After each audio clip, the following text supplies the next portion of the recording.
Ele tipo chamou.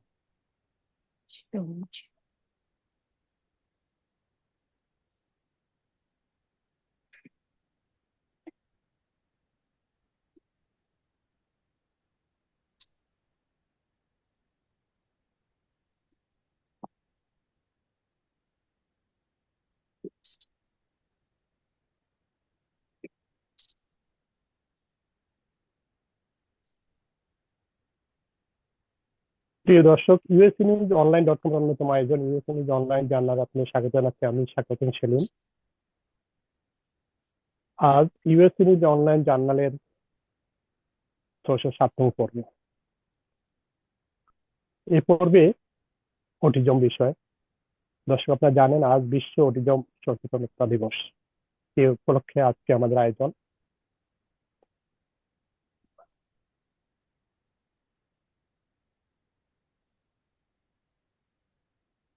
আজকের আয়োজনে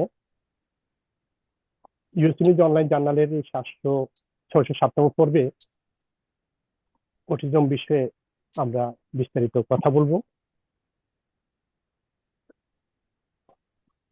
আজকের বিষয় হোমিওপ্যাথিক পদ্ধতিতে অটিজম চিকিৎসায় রোগীর বয়স সীমা সহ আরোগ্য লাভে করণীয় এবং অটিজম গবেষক মোহাম্মদ জাহাঙ্গীরের পরামর্শ এবং বিশ্বের বিভিন্ন দেশ থেকে তার কাছে অটিজম চিকিৎসা নেওয়া শিশুর পিতামাতার না বলা কথা আমরা জানবো এই বিষয়ে। প্রিয় দর্শক, ইউএসএ নিউজ অনলাইন জার্নালের আজকের এসেছি যেহেতু অটিজম বিষয়ে আমরা কথা বলবো। অটিজম প্রখ্যাত অটিজম গবেষক কানাডা থেকে যুক্ত হয়েছেন হোমিওপ্যাথিক কনসালটেন্ট এনএসএফএ গ্লোবালের ফাউন্ডার মোহাম্মদ জাহাঙ্গীর। তিনি ইতিমধ্যে অটিজম চিকিৎসায় ব্যাপক খ্যাতি অর্জন করেছেন। আমাদের সাথে অনেকগুলো পর্বে তিনি যুক্ত হয়ে অটিজম বিষয়ে বিভিন্ন পরামর্শ দিয়েছেন এবং সারা বিশ্বে তার অসংখ্য রোগী রয়েছে যারা বিশ্বের বিভিন্ন দেশ থেকে, বাংলাদেশ সহ আমেরিকা, যুক্তরাষ্ট্র, কানাডা, লন্ডন, বিশ্বের অস্ট্রেলিয়া, বিশ্বের বিভিন্ন দেশ থেকে অসংখ্য অটিজম শিশু চিকিৎসা তিনি দিচ্ছেন এবং ব্যাপক সফলতা অর্জন করেছেন। এবং আমরা অনেকগুলো পর্ব করেছি এই বিষয় নিয়ে। এই পর্বগুলোতে যারা অটিজম চিকিৎসা নিয়েছেন বা নিচ্ছেন তারা তাদের অভিভাবকরা যুক্ত হয়ে তাদের খোলামেলা মতামত দিয়েছেন। আজকেও আমাদের সাথে 4 জন অতিথি যুক্ত হয়েছেন যাদের সন্তানরা অটিজম কনসালটেন্টের কাছ থেকে ট্রিটমেন্ট নিয়ে অনেক সুফল পাচ্ছেন। তাদের কাছ থেকে আমরা শুনবো। আমাদের সাথে যুক্ত রয়েছেন অস্ট্রেলিয়া থেকে অটিজম চিকিৎসাধীন মেয়ে শিশুর মা মুশফিকা, গ্রেট ব্রিটেন থেকে অটিজম চিকিৎসা নেওয়া ছেলে শিশুর বাবা সানি রহমান, গ্রেট ব্রিটেন থেকে অটিজম চিকিৎসা নেওয়া ছেলে শিশুর মা রোজা আহমেদ এবং গ্রেট ব্রিটেন থেকে চিকিৎসা চিকিৎসা নেওয়া মেয়ে শিশুর বাবা হাফিজ এবং হাফিজ যুক্ত হয়েছেন। তার মাও যুক্ত হওয়ার কথা ছিল, তো হাফিজ আমাদের সাথে রয়েছেন। আমরা এই বিষয় নিয়ে কথা বলবো। আমি সময়ের কথা শুনবো। দর্শক, আমাদের যারা অভিভাবকরা রয়েছেন এই বিষয়ে আমরা জানবো তাদের অভিজ্ঞতার কথা। কারণ অটিজম একটি অত্যন্ত জটিল রোগ, আপনারা জানেন।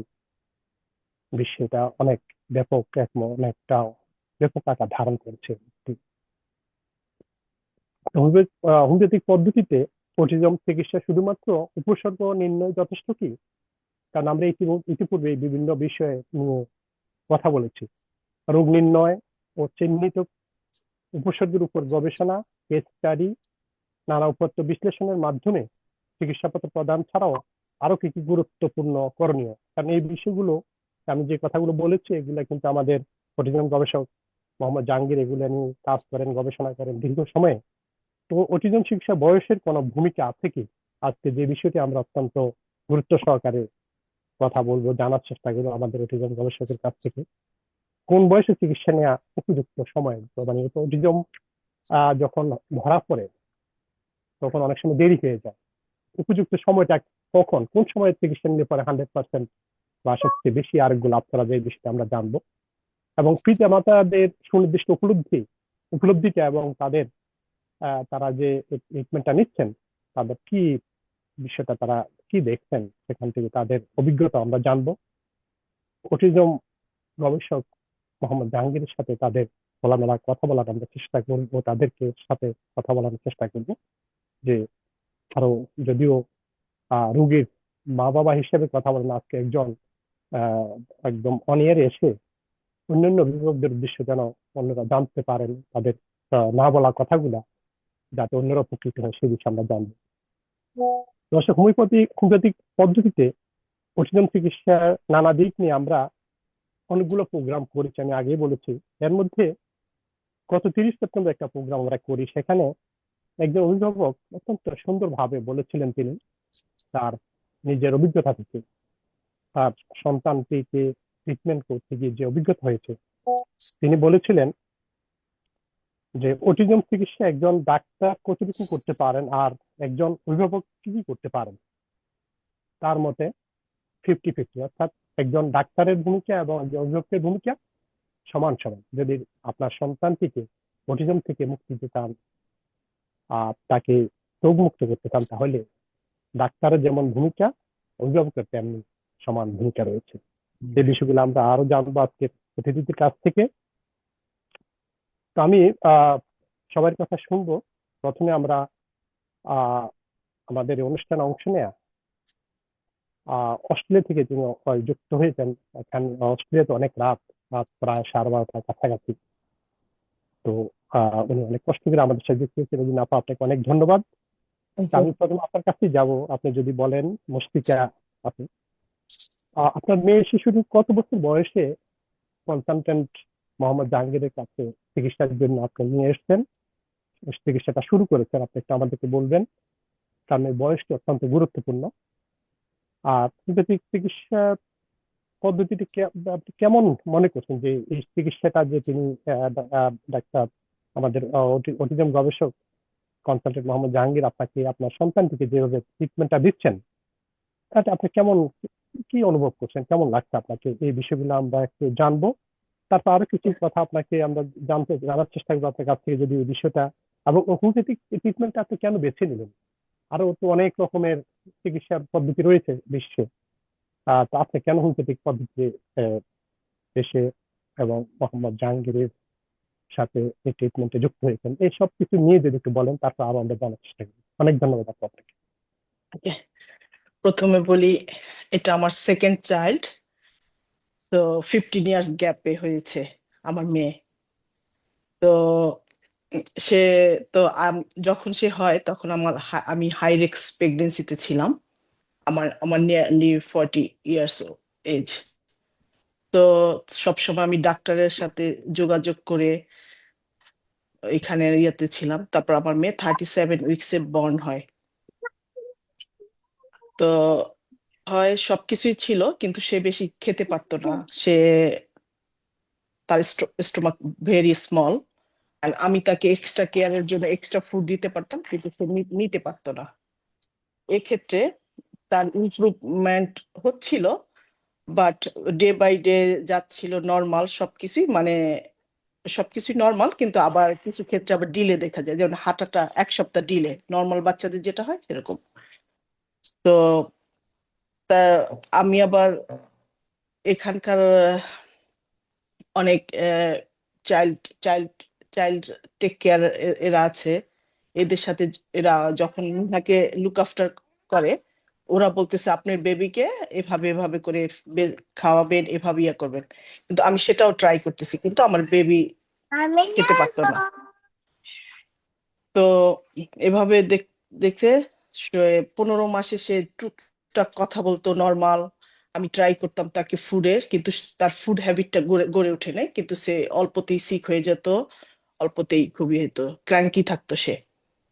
তো রাতে ঘুমাতে পারতাম না, ইয়ে করতে পারতাম না। তারপর আমি বাহিরে যাওয়ার ইয়ে করতাম, বিভিন্ন প্লে গ্রুপে অংশগ্রহণ করতাম।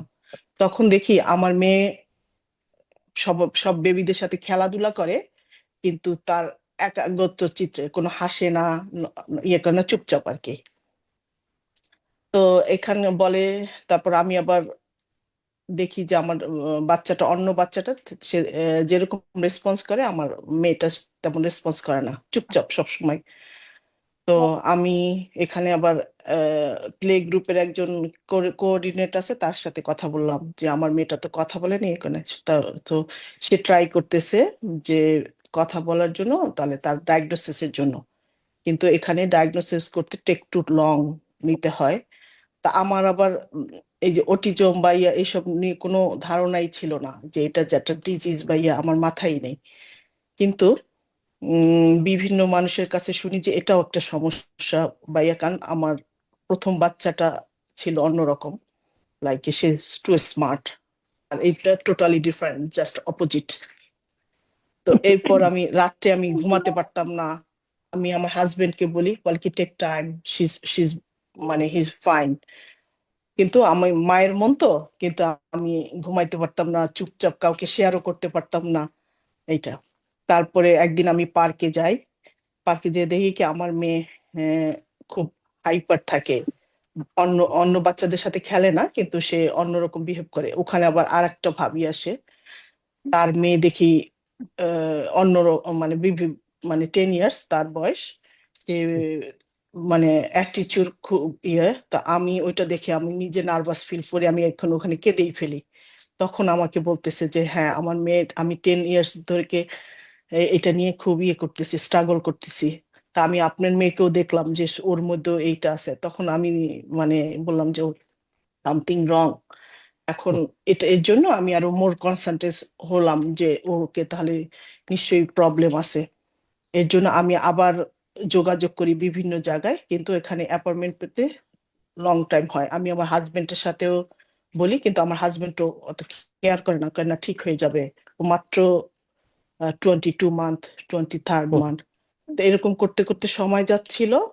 তা আমি আমি বিভিন্ন জায়গায় খোঁজ খবর নেই, কি ব্যাপার, এই কেউ কিছুতেই কোনোটা মন মানতেছে না। এর ভিতরে স্যারের আহ কিছু 45 একটা মানে অটিজমের নিয়ম, 45 এর রুলস, এটা স্যারের আসে। তখন অনেক সময় আছে না যে দেখি কি বলে, আমার আগ্রহটা দিন দিন বেড়ে যায়। তখন এইদিকে আমিও দেখতে থাকি, কিন্তু অপোজিট আমার হাজবেন্ড দেখে। এই 45 নির্দেশের মধ্যে 6-7টা আমার মেয়ের মধ্যে আছে। এরপর থেকে আমি বলছি, ও মা, তাহলে তো স্যার তো অভিজ্ঞ। তো আমি করছি কি, আমিও স্যারকে মিস কল দিয়ে রাখি, এবং আমার হাজবেন্ডও দেয়। কিন্তু আমার দুইজনের নিজের ভিতরের কষ্ট কাউকে শেয়ার করতে পারতেছি না, বলতেও পারতেছি না, যেহেতু আমার এটা সম্বন্ধে কোনো ধারণা নেই। স্যার এতটা ডেলিকেটেড, স্যার সে রাত 3টার সময় আমাদের নাইট, সে আমাকে ফোন করে। তা আমাকে ওই জিনিসটা খুব মানে মুগ্ধ করছে, যে আমি মর্নিং মানে সেটা আমি দেখেছি এখানে সিডনির মর্নিং এ, আর আমি রাত্রে সে আমাকে কল ব্যাক করছে। মানে তার এতটা কনফিডেন্স, এতটা মানে ডেলিকেটেড নিয়ে সে ফোন দিছে নিজের আগ্রহ দিয়ে।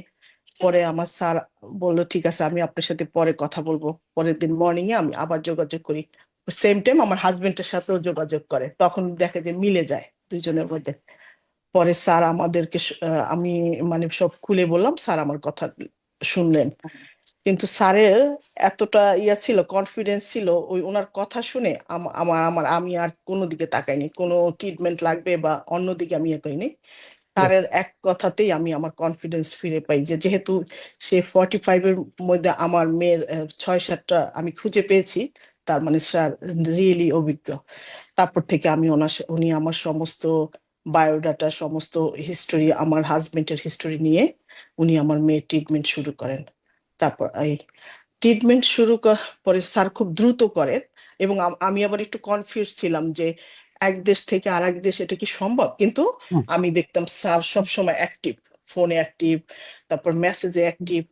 তখন স্যারও আমাকে পুশ করছে, বুঝাচ্ছিল এই। কিন্তু আমি প্রথমে মানে এটাও আমার মধ্যে একটু কনফিউশন কাজ করছে, কিন্তু স্যারের কথা আমি আবার অনেক আমার মনে লাগতো, কারণ আমার মেয়ের বিহেভ দেখতাম। আমার মেয়ে আবার রাত্রে ঘুমাতে পারতো না, মাঝখানে ওই ক্রাঙ্কি থাকতো, যে আমি বাইরে নিয়ে ওকে গাড়িতে করে রাত 1টা 2টার সময় নিয়ে ঘুমা ইয়ে করতাম, এইসব স্ট্রাগলিং করতাম। অন্যরকম অ্যাটিচিউড, যেহেতু সে হাংরি থাকতো। পরে আমি স্যারের কথা মতনই আমি ট্রিটমেন্টটা শুরু করি। আল্লাহর রহমতে মানে স্যারের, আমি জানি না, হয়তো বা আমি আল্লাহর কাছে চাইছি বা আর স্যার হয়তো বা উছিলা, স্যারের এই ট্রিটমেন্টে আমি দ্রুত ওষুধ আনাই, এবং ট্রিটমেন্ট 2 সপ্তাহের মধ্যে দেখে কি আমার মেয়ে ওই যে ধরেন সবসময় ঝিমাইতো, বাসার মধ্যে সোফায় শুয়ে থাকতো, মানে গড়াগড়ি করতো, কোনো মুভমেন্ট ছিল না, হ্যাপিও ছিল না। 2 উইকস এর মধ্যে আমার মেয়ের মধ্যে একটা বিশাল চেঞ্জ। সে হ্যাপি, সে সোফা থেকে উড়ে মনে মনে হয় কি কোথা থেকে সে আসলো, মানে সারা ঘর নাড়াচাড়া, তার মধ্যে একটা প্রফুল্লতা ভাব। এই জিনিসটা আমি আমার মেয়ের মধ্যে এই 2 উইকস এর মধ্যে আমি পাইছি, চেঞ্জটা আমি দেখতে পারছি। এরপরে আমার আরো কিউরিওসিটি বাড়লো। তারপর স্যার আমাকে আবার করা নিতেছে, আমার ফুড ফলো করতে হবে। যে বলে দেয়, সব সময় বলে দেয়, এবং এবং স্ট্রিক্টলি বলে। প্রথমে আমার হাজবেন্ড, না ওটা অত করতে হবে না, ও তাহলে ও খাবে কি, এটা নিয়ে খুব কনফিউজ ছিল। পরে স্যারকে আবার স্যারও আমাকে না স্ট্রিক্টলি বলে, আমি আবার এই কথাটা আমি মানছি।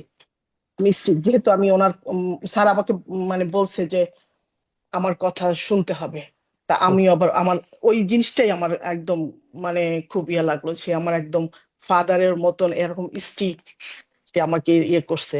তা আমি ওই নিয়মে চলতে চলতে আমার মেয়ের এখন 8 মাস, আমি ট্রিটমেন্ট সেকেন্ড ইতে চলি, দেখি অনেকটা ইমপ্রুভ।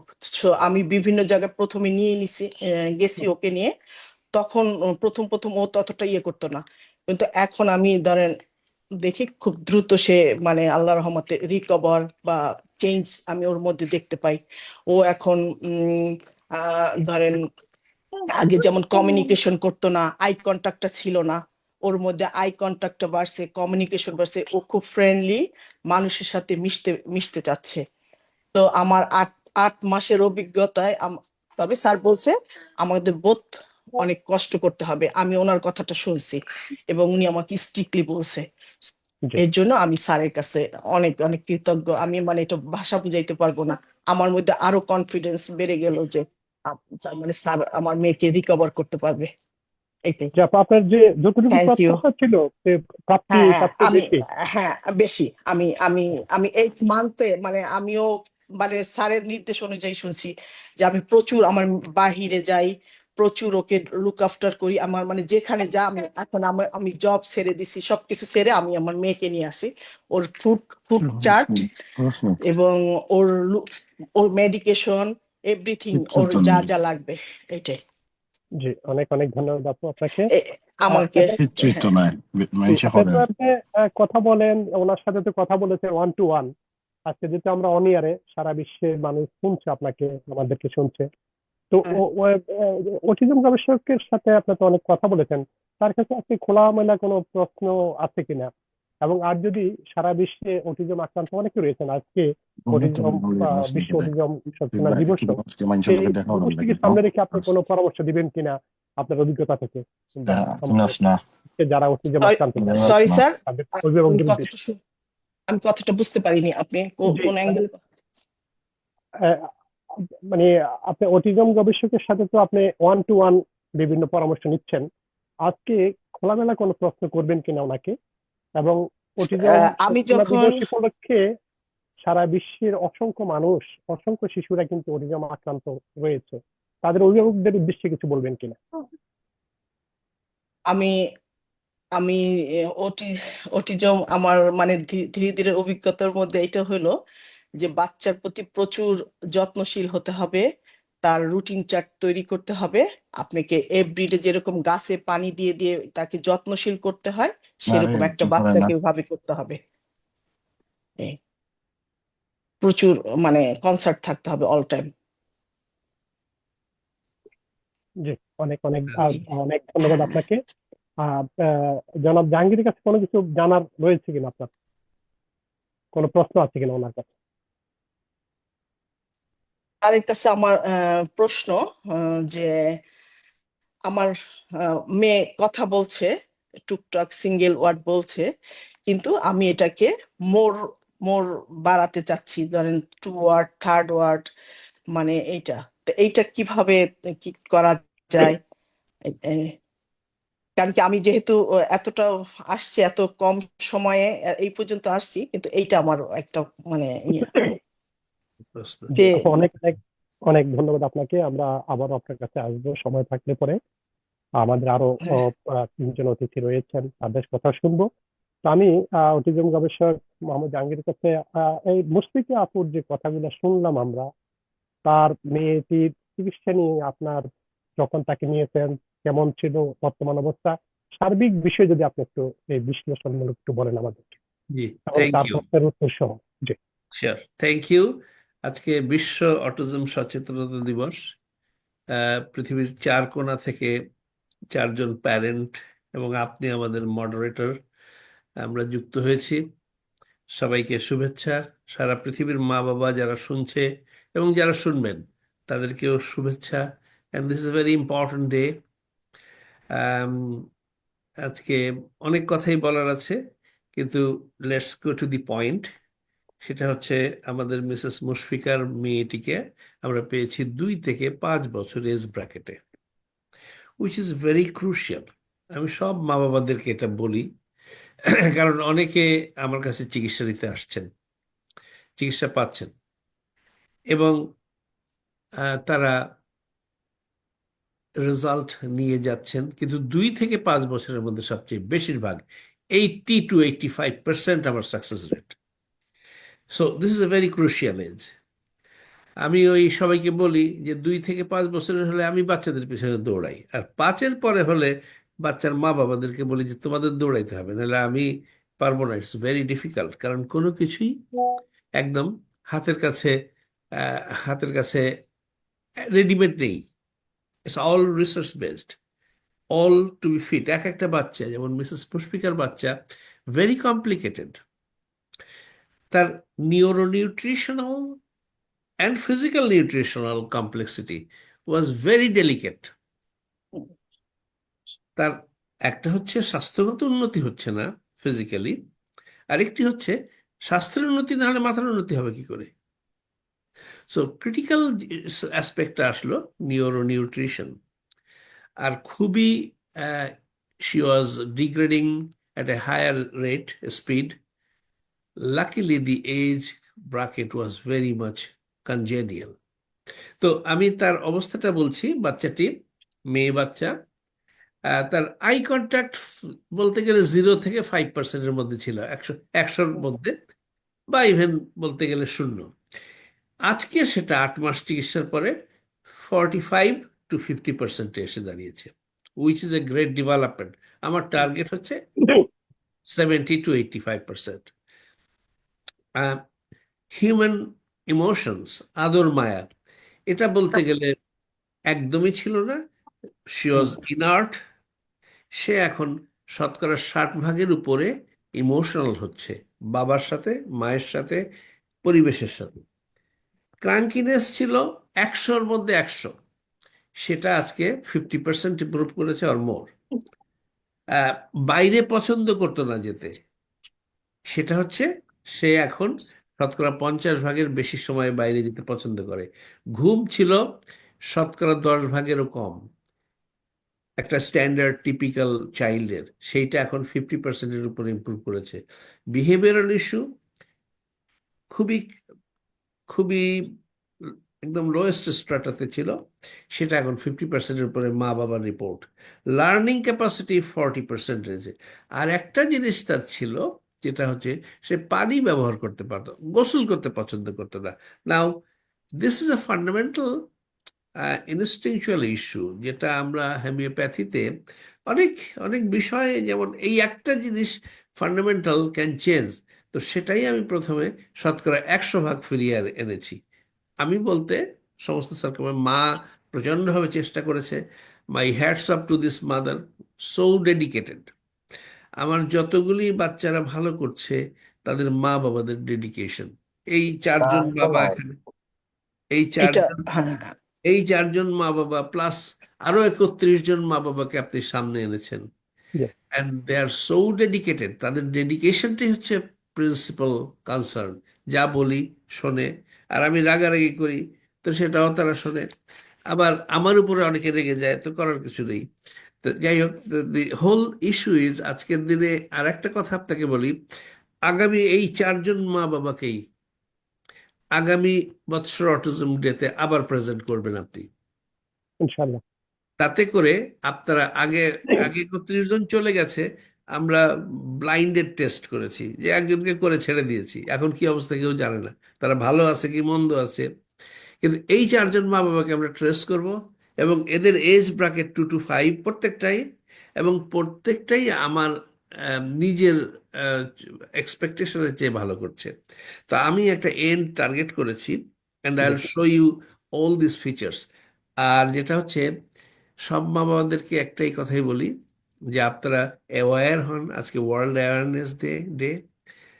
আজকের দিনটা খুব ইম্পর্ট্যান্ট, এবং যত দ্রুত বাচ্চাদের, এর সায়েন্টিফিক রিজন নিয়ে আমার পাবলিকেশন আসতেছে ইনশাআল্লাহ, এবং that will be explained in a very huge book. এই যে বাচ্চারা, আপনি আজকে বোধহয় আমার সাথে 17-18টা, 17 or 18 সেশনস আমার সাথে হয়েছে, এবং সমস্ত অভিজ্ঞতা থেকে আমরা ব্রেস্ট করে আমরা পাবলিকেশন আনবো with 100 consistent result, and which will be a very stepping stone in autism treatment. এই তো আমি ধন্যবাদ দিচ্ছি মিসেস মুশফিকাকে, কনস্ট্যান্ট এনগেজমেন্ট, এবং ওনাকে আমি জি টাইম। স্যার, স্যার জি বলুন। আপনাকে অসংখ্য ধন্যবাদ, আপনি আমার মানে এই করেছেন। থ্যাংক আপনার ইউ। যে প্রশ্নটার আমি কথা যদি বলতেন, যে এটা প্রশ্ন ছিল আপনার কাছে আপনার। হ্যাঁ, ওনার একটা প্রশ্ন ছিল, যেটা বলছে যে, আহ, বলছেন যে, আহ, কেন আমার ছেলেটি বা মেয়েটি আরো দ্রুত উন্নতি করতে পারে না, আর একটি মাত্র হোমিওপ্যাথিক বা অ্যালোপ্যাথিক ওষুধের অটিজমের উন্নতি হতে পারে কি? এটা উনি আমাকে আগে পাঠিয়ে দিয়েছেন প্রশ্নটা। এখন এটা হচ্ছে কি, ধরেন এই বাচ্চাটি, অটিজম হচ্ছে এমনই একটা spectrum, and it's a multifunctional disability. এটা কিন্তু ডিজিজ না। ডিজিজ হলে ডিজিজ হলে কি হয়, যেমন আপনার খুব চেস্ট ইনফেকশন হয়েছে, আপনি ডাক্তার সাহেবের কাছে গেলেন, ডাক্তার সাহেব টেস্ট টেস্ট করে, ব্লাড টেস্ট, স্পুটাম টেস্ট করে একটা অ্যান্টিবায়োটিক দিলেন, ওটা জার্মটাকে মেরে ফেললেন, বাচ্চা সুস্থ হয়ে গেল। This is disease. এটা কি জন্মগত নাকি জন্মের না, পরে? না, এখন এটা হচ্ছে একটা ডিজিজ আর ডিসএবিলিটির মধ্যে পার্থক্য করছি। ডিজিজটা হচ্ছে যে আপনার একটা ইনফেকশন হয়েছে, আপনি ডিজিজটা ডট আছে, অ্যান্টিডট দিলেন, সেরে গেল। কিন্তু disability, it's a neurobiological disability, এই কথাটা বুঝতে হবে। কারণ এই বাচ্চা যখনই আমার কাছে এসছে, তখন অলরেডি ক্ষতির মধ্যে পড়ে গেছে, এবং এই ক্ষতির মধ্যে পড়ে গেলে সেটা কিন্তু আমরা, এটা কি জন্ম নেওয়ার পর থেকেই না এটা এরকম? জন্ম নেয়ার পর থেকে হতে পারে, জন্মের পূর্ব থেকে হতে পারে। যেটা আমরা দুটো ক্যাটেগরি করেছি, আমি প্রিন্সিপাল দুটো ক্যাটেগরি করেছি। একটা হচ্ছে genetic autism due to cytogenetic reason, and idiopathic autism. Genetic অটিজমের জন্য এখন আমি লাকিলি এটা কম, 10 থেকে 15 ভাগ বাচ্চা, আর ইডিওপ্যাথিক অটিজম 80 থেকে 85 থেকে 90 ভাগ। তো ইডিওপ্যাথিক অটিজম, এই যে যতগুলি বাচ্চা আমরা দেখতেছি, এরা সবাই ইডিওপ্যাথিক অটিজমের শিকার, এবং এগুলি উন্নতি হয়। জেনেটিক উন্নতির জন্যে এখন আমাদের বিজ্ঞানীরা কাজ করছেন, ডাক্তার সাহেবরা কাজ করছেন, অল সেক্টর, থেরাপিস্টরা কাজ করছেন, সবাই, এভরিবডি ইজ ওয়ার্কিং, নিউট্রিশনিস্টরা কাজ করছেন, অকুপেশনাল থেরাপিস্টরা কাজ করছেন, বড় বড় ইনস্টিটিউট পৃথিবীর, Harvard, Oxford, Cambridge, Berkeleys, John Hopkins, সব জায়গায় গবেষণা চলছে, এবং দে আর ট্রাইং দেয়ার বেস্ট। আমার বিশ্বাস জেনেটিক অটিজমেরও সলিউশন আসবে। দে আর ডুইং ভেরি গুড, এবং এই যে আমাদের artificial intelligence, machine learning and newer techniques, যেগুলি ইমপ্রুভমেন্ট আসতেছে, এগুলি চমৎকারভাবে আমাদেরকে সাহায্য করবে। আমি খুবই একটু আশাবাদী নিয়ে যাও বেডরুমে।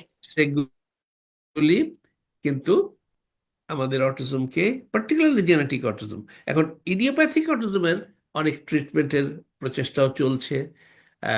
আমেরিকায় প্রচুর গবেষণা হচ্ছে, ইংল্যান্ডে, অস্ট্রেলিয়াতে, জাপানে, সব জায়গায় গবেষণা হচ্ছে। দে আর ওয়ার্কিং। কিন্তু আমরা মাঝখান দিয়ে যতটুকু পারি, এই যদি 4টা বাচ্চা বা আমার হাতে যদি শখানেক বাচ্চা পৃথিবীতে অন্তত দুনিয়ার রাস্তায় হাঁটতে পারছে এবং সামগ্রিকভাবে পারছে। আমি ফার্স্টে দিচ্ছি হিউম্যান ইমোশন আসে কিনা। কথা বললে হবে না, কথাটাকে মানবিক যুক্তি, হিউম্যান অ্যাসপাইরেশন, হিউম্যান ইমোশন এবং মানুষের বাচ্চা, একটা হচ্ছে অটিজম স্পেসিফিক এক্সপ্রেশন, রোবোটিক মেকানিস্টিক, আর হচ্ছে মন দিয়ে। এখন মিসেস মুশফিকা এই জন্যে তৃপ্ত যে তার মেয়েটি মন দিয়ে তাকে আদর করছে, বাবাকে আদর করছে, এবং Yes, that's right, প্রত্যেকের sir. বাচ্চাই ইমোশনাল রিফ্লেকশনটা দিচ্ছে। That is the beauty of homeopathic treatment. Yes. আমরা ন্যাচারাল অল্টারনেটিভ সলিউশন দিয়ে করছি, এবং এগুলির কোনো এ পর্যন্ত আপনি প্রশ্ন করবেন, আমি এই প্রশ্নটা বলে দেবো না, সাইড এফেক্ট আছে কিনা। এ পর্যন্ত 31 জন মা বাবা বলেছে। এখন আমরা প্রত্যেকটা পর্বে এই বিষয়গুলো জিজ্ঞাসা করছিলাম, কেউ এটা সাইড এফেক্টের কথা এটা বলেনি। এটা তবু কেউই বলেনি। এই প্রত্যেক মা বাবাকে জিজ্ঞেস করেন, তাহলে অন্য মা বাবাদের, কারণ আমাকে এই প্রশ্নটাই করে। তা জি, আমার সাইড প্রশ্ন, এফেক্ট আছে কিনা। হ্যাঁ, এটা সবাইকে করবেন যে জি জি, হয়েছে কিনা। অনেক আপা যদি বলে ফেলতেন আসলে সাইড এফেক্টের কথা যেহেতু আসলো আপনার না, এটা সন্তান। সাইড এফেক্ট নাই, তবে বাচ্চাকে তার রুটিন অনুযায়ী এভরিডে চলতে হবে সেম। তার মানে ওষুধ খাওয়ানো, তার ফুড ফুড হ্যাবিটটা, তারপরে স্যার যেভাবে বলে, মানে মানে ট্রিটমেন্ট চলাকালে, এইটা আমার কাছে সবচেয়ে কন্টিনিউ করতে হবে। আপনাকে গ্যাপ দিতে হবে, গ্যাপ দিলে হবে না। বাচ্চা যেন হাঙ্গরি না থাকে, বাচ্চা জি মানে বাচ্চা কি চায় তার মনের মতন করে আপনাকে চলতে হবে। মানে এইটাই আছে, ধীরে ধীরে করে আপনাকে তারও হ্যাবিটের নিজেকে পরিবর্তন করতে হবে। জি, অনেক থ্যাংক অনেক ইউ। ধন্যবাদ। হ্যাঁ, এইটা আমার অভিজ্ঞতা। জি, and she is আমরা very punctual, she G is very strict, এবং আমাকে মাঝে মধ্যে জিজ্ঞাসা করে, এবং আর ওই দ্রুত, আসলে দ্রুত বলে কোনো বিষয় নেই, কারণ এটা এতগুলি বিষয়, গভীর বিষয়, হুম, হুম, যা একটু ভুল হয়ে গেলে একটা রিস্কে পড়ে যাব। প্রত্যেকটা বাচ্চাকে বুঝে না নতুন হবে। এই স্পেসে, একটা নিউরোলজিক্যাল স্পেস, এবং এগুলি কত টাইনি, কত আহ, সূক্ষ্ম, যেটা চিন্তা করলে আমারই আসলে মাঝে মধ্যে ভয় করে। কিন্তু ভয় করলে তো হবে না, কাজ তো হুম, করতে হুম, হবে। তো এবং প্রত্যেকটা জায়গায় ভেরি ব্যালেন্সড। আর হোমিওপ্যাথিক ওষুধের একটাই চমৎকারিত্ব, যে এটা সো মাচ ন্যাচারাল, যে এই বাচ্চাগুলি চমৎকার ভাবে রেসপন্ড করছে। তো এবং সুন্দরভাবে তারা বিকশিত হচ্ছে। Thank you everyone and this mother and her endeavour. Thank you sir আপনাকে। নো জি, প্রবলেম। অনেক অনেক ধন্যবাদ আবারও আপনি আপনার কাছে মানুষের আসবো। ভিতরে এতটা বিশ্বাস অর্জন করে, এতটা মানে প্রত্যেকটা ফোনের অ্যান্সার, প্রত্যেকটা মেসেজের অ্যান্সার দেন। এত বিজি, আমরা একটা বাচ্চাকে নিয়ে সাফার করতেছি, আপনার তো কতগুলো বাচ্চা। তারপরও যে মানে এত মানে নিজের দায়িত্ব নিয়ে যে খোঁজ খবর রাখেন, প্রত্যেকটা মেসেজের উত্তর দেন এবং খোঁজ নেন, এটা আমার কাছে বড়, রিয়েলি আমি গ্রেটফুল আপনার প্রতি। আমিও কারণ আমি সব গ্রেটফুল, হ্যাঁ, আমিও এটা মানে গ্রেটফুল এই অন্যরকম। কোঅপারেশনের জন্য। বা আমার অন্তরের অন্তঃস্থল থেকে ধন্যবাদ যে আপনার এটা আপনি অনেকে মাঝে মধ্যে আর অনেক সময় আসে যে খাইছেন অলরেডি? মানে কষ্ট হয়ে যায়, খাইছেন? বাট কেমন পারি না। খাইছে? তো সেজন্য আমি অনেকের কাছে স্কুলে ক্ষমা চেক চাই। করুন, তারা হালকা অনেক মা খাওয়াইছে। বাবা আছে আমার উপর হালকা বিরক্ত খাওয়াচ্ছে। আছে, বাট অনেক বলতে কয়েকজন, বেশি না, মানে 100-র মধ্যে 2টাও না। কিন্তু তাদেরকে স্যাটিসফাই করতে পারি না অনেক সময়। কিন্তু খুব কষ্ট হয়, এখন বয়স হয়ে যাচ্ছে। এম, এবং ইট ইজ বিকামিং খুব খুব কষ্টের ব্যাপার। বাট একটা বাচ্চার জীবন, হুম, হুম, তার এটা জীবন রিস্কি। বিকশিত হওয়া, সেটা কত বড় ব্যাপার। ওইটাই আমার টার্গেট, প্রত্যেক মা বাবার সাথে যেন আমি মিশে এটা করতে পারি। কিন্তু খুব কষ্ট হচ্ছে আজকে। থ্যাংক জি, ইউ। আমরা আবারও থ্যাংক ইউ স্যার। বিষয়ে সবকিছু নিয়ে আপনার সাথে কথা বলবো।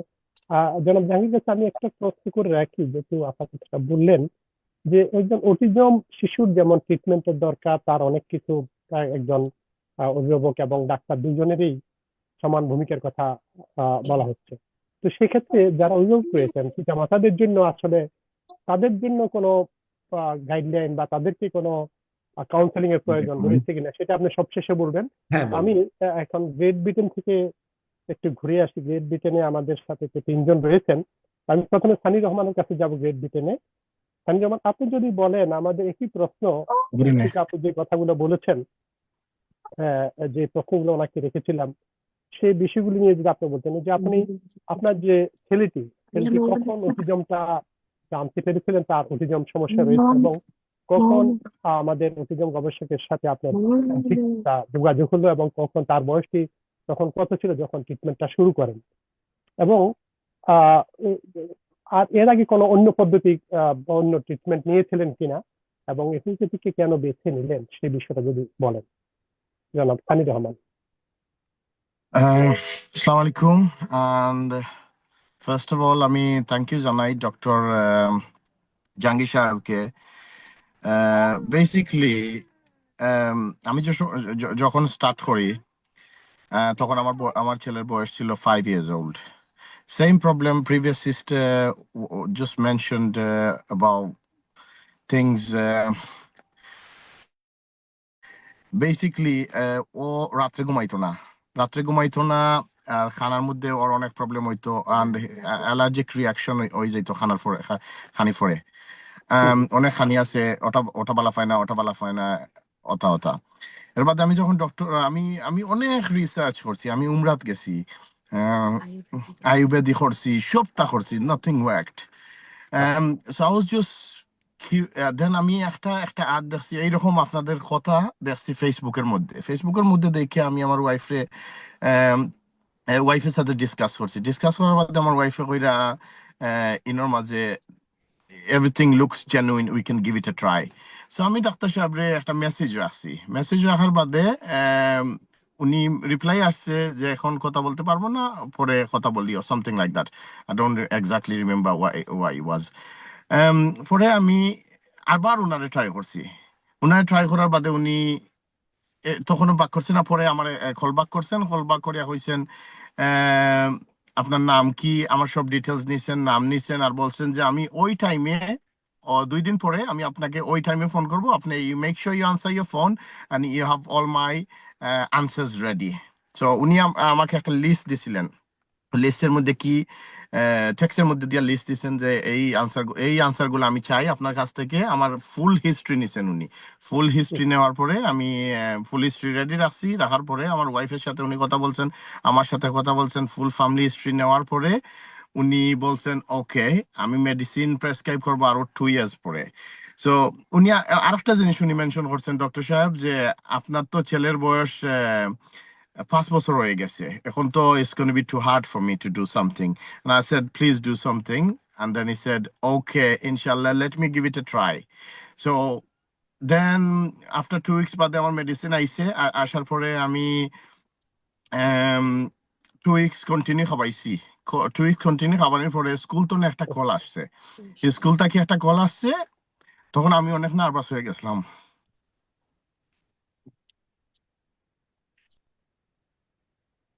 জি, আপনি জি বলেন। এনিওয়ে জি, তো স্কুলে আমি গেছি,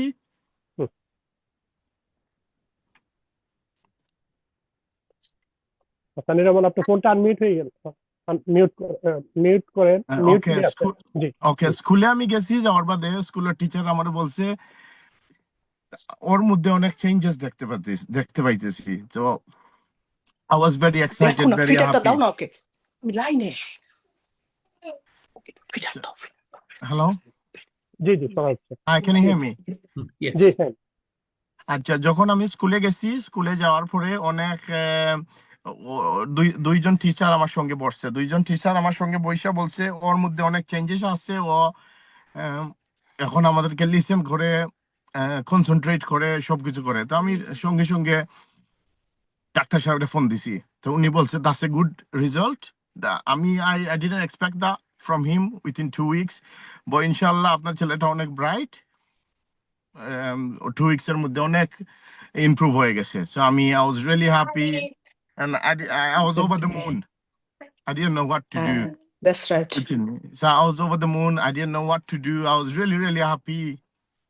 Now I have confidence. I can take him to park. I can take him to Asda. I can take him to Tesco. I can take him to shopping center without getting worried, thinking, what is he going to do? How is he going to react and all that. So I'm really happy, and I'm really grateful to Mr. Dr. Shahab, Mr. Jangi Shahab. I'm really grateful, and inshallah there is long way to go. There is still long way to go. উনি আমারে বলছে আপনি routine maintain করতে হবে। আমি make sure you maintain the routine. There is no other way. There is no shortcut. You have to follow the routine. You can't feed him this, you can't feed him that. আমার একটা gap diet আছে, এটা আপনি follow করতে হইবেই, or else we can't save the child. So alhamdulillah, me and my wife, we are following everything, and fingers crossed, দেখা যাও কি হয়। আমার অনেক ইমপ্রুভ হচ্ছে। ও এখন আহ, ও আই কন্টাক্ট অনেক বেশি কথা বলতেও পারে। and reading wise, even আজকে ও আমার গাড়িতে একটা বুক ছিল, ও পড়ে গেছে বুকটা, কোনো প্রবলেম হয় নাই ওর। রিডিং এ বেশি ইমপ্রুভ হয়ে গেছে, অনেক ইমপ্রুভ রিডিং এ, রাইটিং এ ইয়ে করতে পারে। আলহামদুলিল্লাহ, আই এম রিয়েলি হ্যাপি। কোনো সাইড Still, এফেক্ট দেখেছেন কিনা? I think 2 months, not 3 months এর মধ্যে, I think 2 months হইতেছে আমি খাওয়াইছি, আর a long way to go.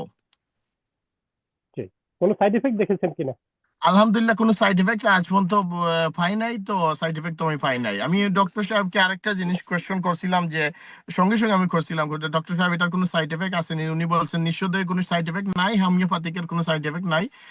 Homeopathic work করে স্লোলি, আপনি ওরে খাওয়ান, দেখবেন ইনশাল্লাহ ভালো হয়ে যাবে। আর ডক্টর সাহেবের আরেকটা জিনিস আমার ভালো লাগে, যখনই উনাকে ফোন করি স্ট্রেট উনি ফোন ধরে, নাইলে উনি কিছু সময় পরে ফোন করবেন, উনি জিজ্ঞাসা করবেন, হ্যাঁ সানি সাহেব বললেন কি হয়েছে? আমি বললাম, আমি happy, this is why I am রিংিং you, there is nothing to worry about. বা উনি বলছেন ওকে, এই খাওয়াইছেন, আপনি গ্লুটন স্টপ করছেন, আপনি উইট স্টপ করছেন, আপনি ডেয়ারি স্টপ করছেন? আমি বলি জি জি জি জি স্টপ করছি। ওই সো ইয়েস, দ্যাটস অল। ঠিক, অনেক ধন্যবাদ সানি ভাই। আর হলো যে সরাসরি কথা বলেছেন ওনার সাথে 1-to-1, জি। এখন যদি ওপেনলি যদি একটু বলেন কোনো প্রশ্ন যদি ওনার কাছে থাকে, এবং বিশ্ব অটিজম সচেতনতা দিবস উপলক্ষে যারা এরকম অটিজমে আক্রান্ত রয়েছে, অটিজম রয়েছে, তাদের অভিভাবকদের উদ্দেশ্যে কিছু বলবেন আপনি? আমার একটাই কথা, না উনার কাছে আমার কোনো প্রশ্ন নাই। আমার প্রিভিয়াস সিস্টার, উনি অলরেডি প্রশ্নটা করে ফেলাইছে যে কোন সাইড এফেক্ট আসেনি। Yes, I have a question for him. ওই যদি আমরা মেডিসিনটা স্টপ করি, ফর এক্সাম্পল 1 year 2 years বাদে যদি মেডিসিনটা স্টপ করি, ও কি সমান রইবে না ও চেঞ্জ হয়ে যাবে? এইটাই আমার কোয়েশ্চন ছিল। I have already asked him the question, and he has already answered that inshallah, if he maintain the time, if he maintain the gap diet, if he maintain his food, if he maintain everything what I told you to do, then inshallah it shouldn't be an issue. After 2 years, inshallah, you'll see a different person. And sorry, what was the second question? Second question টা কি ছিল? সবার উদ্দেশ্যে কিছু বলবেন কিনা যারা autism সবার আক্রান্ত? উদ্দেশ্য এইটাই, ডক্টর সাহেব যা তাদের বলে অভিভাবক। আমাদেরকে এইগুলা মেনটেন করতে হবে। এই ডক্টর সাহেবের কথাটা শুনতেই হবে। We no matter what do, অভিভাবকদেরকে কোনো এটা পরামর্শ দিবেন কিনা আপনার অভিজ্ঞতা থেকে, বিভিন্ন আমার যারা অভিজ্ঞতা অটিজম আক্রান্ত পিতামাতা রয়েছেন? আমার অভিজ্ঞতা থেকে আমি এইটাই কইতে চাই, উনি আমাদের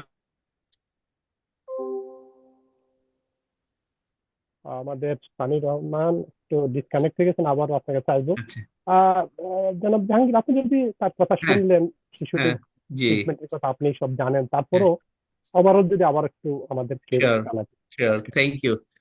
This is a great enthusiastic parent and very frustrated. একদম ব্রিঙ্ক, একদম 5 বছরের 1-2 দিন আগে যে বাচ্চাটাকে আমি ধরেছি, and I still consider that বাচ্চাটি 2 to 5 years এজ ব্র্যাকেটের, একদম ওই realm of লাইনে। and এরকম বেশ কিছু বাচ্চা আমি পেয়েছি। ওই যে আপনার প্রথম অনুষ্ঠানে আসিফ সাহেব, ওনার বাচ্চা এক্স্যাক্টলি সেম। বাচ্চাটা এখন ভালো আছে, আমার 85% লেভেলে সে মুভ করছে। এখন এই বাচ্চাটির আসলে another crisis boy, eye contact 0 or nothing, 5%ও ছিল না। ওয়ার্ড বলতে গেলে নীল, আদর মায়া 5 to 10% আউট অফ 100%, যেটা ওই 5 বছরের একটা বাচ্চা করবে। Instruction taking basically nil. Hmm, hmm, sleeping totally ডিসঅর্ডার্ড।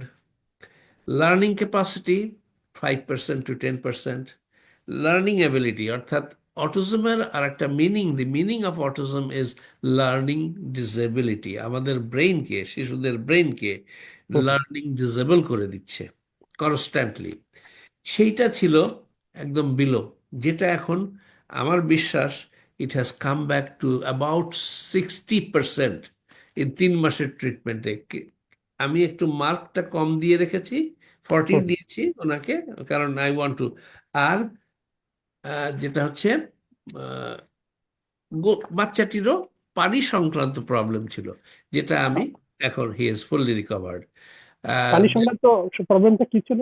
এটা হচ্ছে এই বাচ্চাটি গোসল করতে চাইতো না, পানি ব্যবহার করতে চাইতো না। আরেকটা বাচ্চা, আরো আরো আরো একটি বাচ্চা আছে আমাদের, আরো দুটো বাচ্চার মধ্যে কোনো একজনের আছে। তো এই হচ্ছে অবস্থা, এবং আমি টার্গেট করছি এই বাচ্চাটি 85% ইমপ্রুভ করে যাবে 2 বছরে।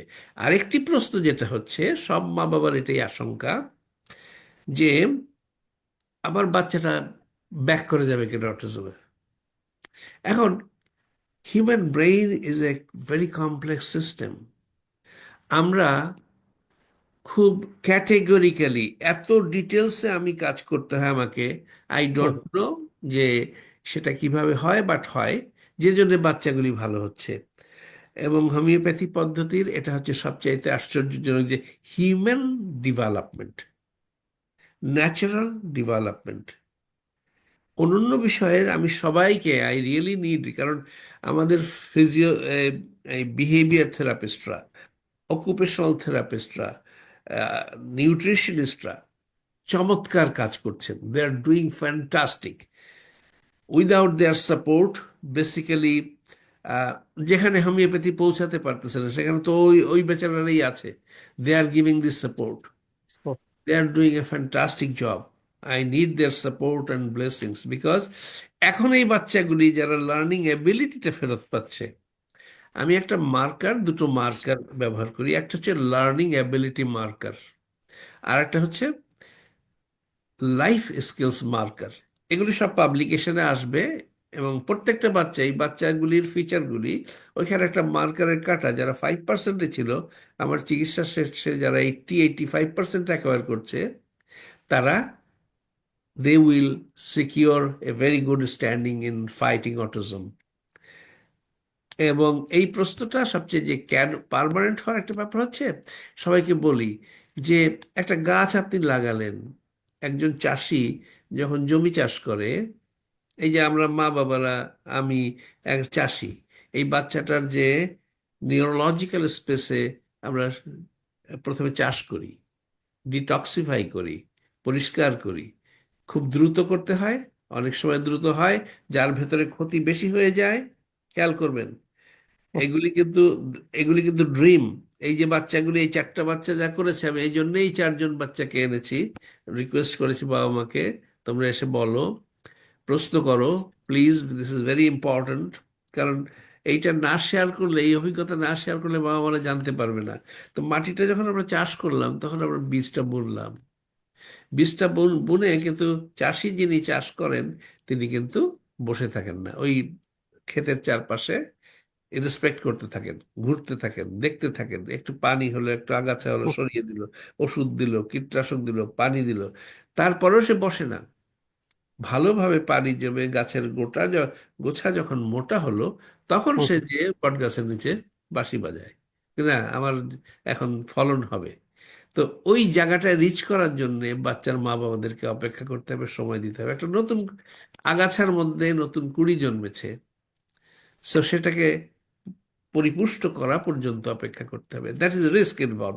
এটার মধ্যে যে কোনো কিছু, it can take the child back, কিন্তু তার জন্যে তার neuro nutrition, firm basis of neurological space, যে মেকানিজমের মধ্যে দিয়ে আমরা এত কঠিন কাজগুলি করছি, জাস্ট চিন্তা করেন, আপনার একটা প্রশ্ন শুনছি আমি, বা আমি একটা প্রশ্ন করলাম, সেটা শুনছেন, এবং আপনাদের ব্রেইন 10-15 হাজার কিলোমিটার দূর থেকে সেটা ইমিডিয়েটলি একটা কনস্ট্রাকটিভ থিঙ্কিং আপনি প্রেজেন্ট করছেন। Yes. It's a very complex matter. এর চেয়ে কমপ্লেক্স ম্যাটার কিছু নেই পৃথিবীতে। আমাদের মাথা সেটা করছে, আর সেই স্পেসে কোনো ডিস্টারবেন্স এবং সেটাকে ট্রিট করা ইটস ভেরি কমপ্লেক্স। অ্যান্ড কোনো কিছু এরকম না যে একটা ওষুধে ভালো হয়ে যাবে। এই এক একটি বাচ্চার মিনিমাম 25টা সমস্যা রয়েছে। সে 25টা সমস্যা যদি আমি সলভ না করি, তো একটা হলে সমস্যা করা যায়। ওই ডাক্তার সাহেবরা বলেন তোমরা একটা বা দুইটা এই সপ্তাহে বলো, এর পরের সপ্তাহে এসে বাকি দুইটা বইলো, হুইচ ইজ লজিক্যাল। কিন্তু আমাদের একটা হোলিস্টিক পার্সপেক্টিভে সবগুলি একসাথে নিয়ে কাজ করতে হয়। But thank you. আমি এই মা, এই বাবা, এই সানি রহমান সাহেব, দুজনের সাথে কথা বললাম। ওনার ওয়াইফও আই হ্যাড এ মাঝে মধ্যে উনি আমাকে আরো বেশি ফিডব্যাক দেয়। ওই আমি সানি সাহেবকে প্রথমে খুব বিশ্বাস করি নাই, যে এই লোকটা আসলে ইমোশনাল লোক। তারপরে আমি বললাম যে আপনার মিসেসের সাথে যে কথা বলেন, তো মিসেস বলে যে আমার বাচ্চা আরো ভালো করতেছে। So then I got confirmed যে হ্যাঁ, আচ্ছা, যে ইয়ে হয়েছে। আমি কি বলে, আমি কনফার্ম হলাম না, মা more rational. But I thank you from my heart that they are in the process, and I hope this child will be crossing the hills. পাহাড় তারা অতিক্রম করবে, এ প্রত্যেকটা বাচ্চাই করবে। Thank you. আপনি নেক্সট আমাদের মা আছেন, হ্যাঁ, রোজা। হ্যাঁ, আমাদের হ্যাঁ, সানি রহমান আমাদের সাথে কানেক্টেড এখন। আমাকে হয়তো যদি ফেরত আবারও আসবেন। আমরা হ্যাঁ, যুক্ত হয় তাহলে আরো কিছু কথা ছিল, পরে সেখানে আমরা করবো। হ্যাঁ, এখন আমরা গ্রেট ব্রিটেনের আরেকজন অভিভাবক, আহ, সেখানে আমরা কথা বলবো এবার আহ, ছেলে শিশুর মা রোজা আহমেদ।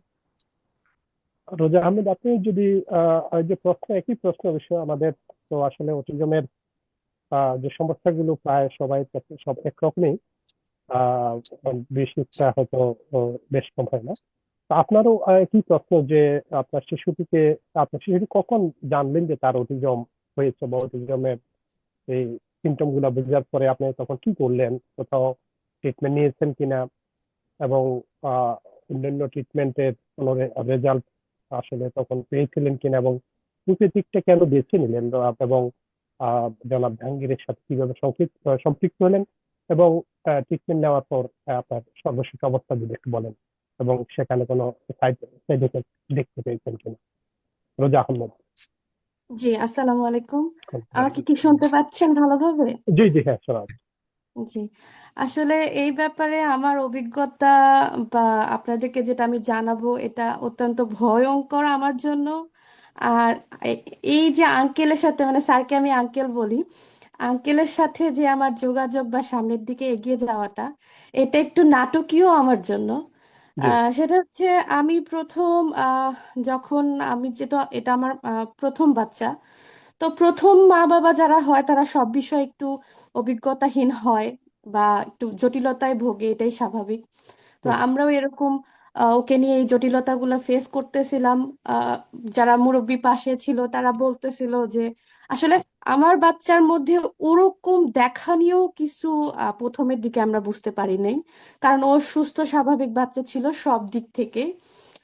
তারপর ওর হাঁটা চলা সবকিছুই মোটামুটি সঠিক বয়সেই এগোচ্ছিল। কিন্তু যেটা সর্বপ্রথম খেয়াল করলাম সেটা হচ্ছে 2-এর পরে, ওর যখন 2 বছর বয়স, এখন সে 4.5 বছরের বাচ্চা। 2-এর পরে আমি খেয়াল করলাম যে ওকে ডাকলে ও নাম রেসপন্স করছে না। তারপরে যেটা খেয়াল করলাম সেটা ওর আই কন্টাক্ট কম। তো এটা যে একটা রোগ হতে পারে এটাই বুঝে উঠতে পারিনি আমরা প্রথমের দিকে। তারপরে এই যে অভিজ্ঞতাহীনতায় ভুগতে ভুগতে আহ, মা বাবারা প্রথম যেটা করে, আমি যেটা করেছিলাম সেটা হচ্ছে এই বিষয় নিয়ে ঘাটাঘাটি, যে এটা আসলে কি, এটা কেন হচ্ছে, বা এটা কি কোনো দুর্বলতা কিনা। তো এই ঘাটতে ঘাটতে আস্তে আস্তে করে আহ আমি আঙ্কেলের একটা ভিডিও দেখি। তো আঙ্কেলের ভিডিও দেখার পরে তখন আমি আবার একটু খুব মানে সচেতন বলবো কিনা জানি না, আমি খুব ভয় পাই সেই ধরনের মা। আর সবার বাচ্চাই সবার কাছে খুবই মূল্যবান, তো সেই ক্ষেত্রে আমার বাচ্চাটা আমার কাছে মনে হয় ওইরকমই কিছু, আকাশের চাঁদ হাতে যদি দিয়ে দেয়, তো এটাকে কোথায় রাখবো, কি করব, একটু বেশি যত্ন করতে গেলে চাঁদের উজ্জ্বলতা নষ্ট হয়ে যায় কিনা, এসব নিয়েও চিন্তা করতাম আমি। তো তখন একটু ভয়ে ভয়ে আঙ্কেলকে প্রথম আমি মেসেজ দিই। দেওয়ার পরে এই যে যেটা নাটকীয়তা বললাম আমি, দেওয়ার পরে আমি ঠিক 1-1.5 মাসের জন্য আবার গায়েব হয়ে যাই, কারণ আমি ভয় পাচ্ছিলাম যে আমি কি সঠিক পথে যাচ্ছি কিনা, ভালো করতে যে খারাপ করে আনতেছি কিনা, এসব আর কি। তারপরে আবার মাঝখানে অনলাইনে আমি এটা ওটা দেখতে থাকি, অন্যান্য চিকিৎসা পদ্ধতি যেগুলো সেগুলো দেখতে থাকি। তো প্রত্যেকটাকে আমার খুব ভয়ঙ্কর বলে মনে হয় ভালো করতে যে আবার আমার বাচ্চাটাকে না অন্যরকম করে ফেলি। তো ভয় কাজ করতেছিল, যেটা আমি আমার হাজবেন্ডের সাথে প্রথমের দিকে কিছুই শেয়ার করিনি। তারপরে একদিন এরকম আবার 1 মাস পরে আবার আঙ্কেলকে আমি মেসেজ দিই, দিয়ে আবার চুপ হয়ে যাই। তারপরে আমি 1 সপ্তাহ পর আমার হাজবেন্ডকে সবকিছু জানাই যে এরকম এরকম আমি আগাতে চাচ্ছি, কিন্তু আমার সাহস হচ্ছে না। তারপরে আমার হাজবেন্ড সহ আঙ্কেলের আবার ভিডিও দেখা শুরু করি। তারপরে আমার এখন মনে আছে যে আঙ্কেলকে আমি আমার শেষ রাতে আহ ফোন দিয়েছিলাম। তখন আঙ্কেল বলছে যে ঠিক আছে, আমি কালকে আপনাদের সমস্ত কিছু ডিটেলস নিয়ে আপনাদের সাথে কথা বলবো। তখন আমরা দুজনে মিলে লাউডে আঙ্কেলের কথাগুলো খুব গভীর মনোযোগের সাথে শুনতেছিলাম, এবং আঙ্কেলের সাথে আমাদের যে প্রবলেম গুলো সবকিছু মিলে যাচ্ছিল। তো এইসব চিন্তা ভাবনা করেই তারপরের দিকে আমার বাচ্চার আসলে প্রথম যেই প্রবলেম গুলো সবার চোখে পড়ার মতো, অটিজম আসলে সবার চোখে পড়ার মতো সমস্যাটা শুধু মনে হয় মা বাবারাই প্রথম বুঝে, যারা একটু স্বাভাবিকভাবে অটিজমে ক্ষতিগ্রস্ত হয়। আমার বাচ্চা সব দিক দিয়ে স্বাভাবিক থাকার পরেও আমরা যেটা বুঝতে পারি সেটা হচ্ছে অন্যান্য বাচ্চার তুলনায় সে কথাবার্তার দিক দিয়ে খুবই পিছিয়ে ছিল। তারপরে ও যে একটা বুদ্ধি করে উত্তর দেওয়া, তারপর একটা কিছু অর্ডার ফলো করা, এসব ব্যাপারে খুবই, যার কারণে আমি ওকে খুব তাড়াতাড়ি প্রি স্কুলে দিয়ে দেই, মনে করতাম যে হয়তো এসবে দিলে হয়তো ও একটু উন্নতি হবে, কিন্তু ও যেই আর সেই ওরকমই। তারপরে যাক, আলহামদুলিল্লাহ আঙ্কেল আমাদের জীবনে আসে, আমরা শুরু করি আল্লাহর নাম নিয়ে। তো আমি প্রায় 1 বছর হয়ে গেছে আমার বাচ্চার ট্রিটমেন্ট আঙ্কেলের সাথে হচ্ছে। আলহামদুলিল্লাহ আমি অনেক স্যাটিসফাইড। আমার বাচ্চা এখন যেগুলো আগে কিছু ওয়ার্ড বলতো সে, মানে আঙ্কেলের সাথে দেখা হওয়ার আগে, এখন সে 2-3টা অনেক সময় সেন্টেন্সও বলে আমাকে। সব থেকে বড় যে মানে আমার প্রাপ্তিটা সেটা হচ্ছে, আমি আগে খুব এটা নিয়ে কান্না করতাম যে আমার বাচ্চা তার ফিলিংস গুলো আমার সাথে শেয়ার করতে পারছে না। হয়তো তার পেটে ব্যথা হচ্ছে, হয়তো তার ক্ষুধা লাগছে, হয়তো তার এটা চাই ওটা চাই, কিন্তু সে আমার সাথে শেয়ার করতে পারছে না। তো এখন আলহামদুলিল্লাহ সে আমাকে অনেক কিছুই শেয়ার করে, যে তার ফিলিংস, তার এখন হ্যাপি মুড, তার এখন স্যাড মুড। এখন আমি কান্না করলে সে দৌড় দিয়ে আসে, বলে মাম্মা স্যাড, মাম্মা স্যাড, আবার চোখের পানি মুছায় দেয়। তো ও হাংরি হইলে এখন আমাকে বলে হাংরি। তারপরে ও কি দেখবে, কোন চ্যানেল দেখবে, সেগুলো আমাকে বলে, যেটা আমি আশাও করি নাই কখনো হবে আমার বাচ্চার থেকে। তো এই আর কি, সব মিলিয়ে আলহামদুলিল্লাহ আমরা অনেক হ্যাপি। এবং আমরা আঙ্কেলের জন্য সারা দিন সারা রাত শুধু দোয়াই করি আঙ্কেল যেন আমাদের জীবনে ছায়ার মতো লেগে থাকে।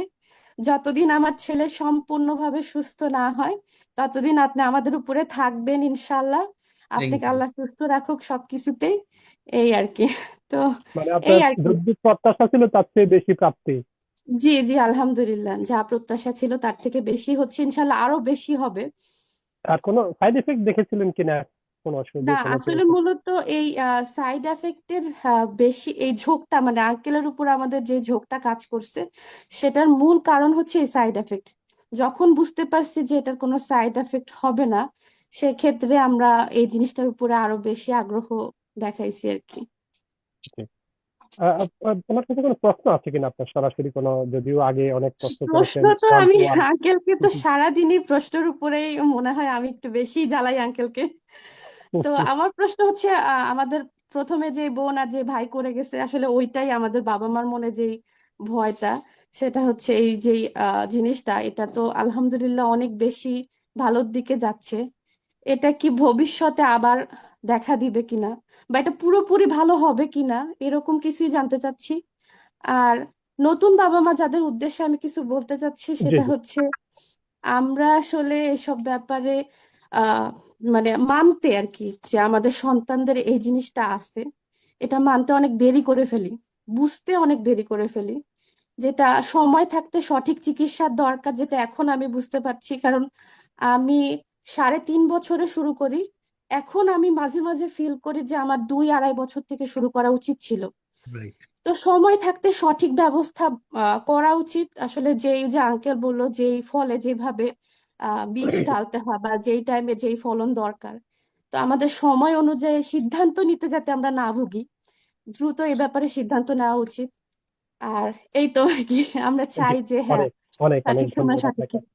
জি জি। জি আমরা অটিজম গবেষক মোহাম্মদ জাহাঙ্গীরের কাছ থেকে শুনবো আপনার যে প্রশ্ন, এবং আরেকটা বিষয় যে ওর উপযুক্ত সময়ের কথাটা আমরা বলি, কিন্তু একজন অভিভাবক আসলে সে কিভাবে বুঝবে তার এই শিশু সন্তানটি যে অটিজমে আক্রান্ত? অনেকে একটু প্রচলিত থাকে যে একটু কেউ দেরিতে কথা বলে, কেউ অনেকে জি দেরিতে জি একটু জি জি এরকম একটা বিষয় থাকে। তো অটিজম যে অ্যাকচুয়ালি হয়ে গেছে বা অটিজম রয়েছে তার, সেই বিষয়টা কিভাবে বুঝবে? সবকিছু মিলে যদি একটু বলেন। জি রোজা শিওর আহমেদের এই বাচ্চাটিকে নিয়ে শুরু শিওর করে সব শিওর। বিষয়গুলো। ইয়েস, মাই এই এই মাটি ভেরি ইনকুইজিটিভ। উনি সঙ্গত কারণে ওনাকে কোনো দোষ দেই না, কারণ আমি যে বলছি, এখন তো ধরেন এই 31 আর 4 35টা মা বাবা আসলো, এখন আমি বলতে পারি যে বাবা এদের কথাবার্তাগুলি শুনে আসো। কিন্তু যখন যে মাটা প্রথম এসেছিল আমার কাছে, তাকে আমার সবচেয়ে বেশি ধন্যবাদ। সে আমার কাছ থেকে আপনার কোনো কথাবার্তা পায় নাই, সে আমার কাছ থেকে কথা শুনেই চিকিৎসা নিয়েছে। লন্ডন ইংল্যান্ডে একটা মা, I still like to thank এই মাটা, 19 মাস বয়সে একটা বাচ্চা এনেছিল, ব্রাইট, কিন্তু সো মানে it was so difficult to understand. কিন্তু বাচ্চার মাটা, সে নিজেকে বাচ্চাকে স্টাডি করেছে, বোঝে, এবং মাই আসলে ভালো করে বুঝতে পারে। তো 19 মাস বয়সে আমি কিন্তু খুব আমার সিস্টার ইন লর ফ্রেন্ড, এবং খুব ইয়ের সাথে আমি ইন কনফিডেন্স যে এই বাচ্চাকে আমি পারবো। কিন্তু বাচ্চাটা বাচ্চাটি 60% প্রোগ্রেস করেছিল, অ্যাবসলিউটলি নন ভার্বাল। দি বয় চাইল্ড বিকেম ভার্বাল প্রায় 1.5 বছর চিকিৎসার পরে। তো এখন সেই বাচ্চাটির এখনকার তারা যোগাযোগ বিচ্ছিন্ন কেন তারা করেনি, পুরো বিষয়টা আমি সে প্রসঙ্গটিতে আসব না। এইটুকু বলবো যে অপূর্ব সম্ভাবনা। 2 থেকে 5-এর মধ্যে আমাদের নিউরোলজিক্যাল স্পেসে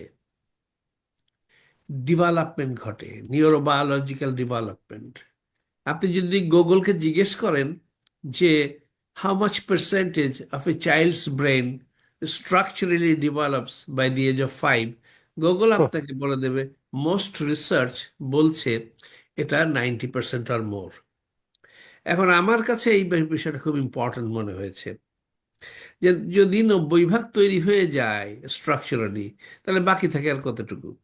তো এইটার উপর আমি জোর দিয়ে আমার গবেষণায় এগিয়েছি, কাজ শুরু করেছি, and I see very good results. তো এই বাচ্চার মা বাবা বেসিক্যালি 15 মাস বয়সের থেকে বুঝতে পারে একটা বাচ্চাকে দেখলে, টিপিক্যাল বাচ্চা যারা দেখছে।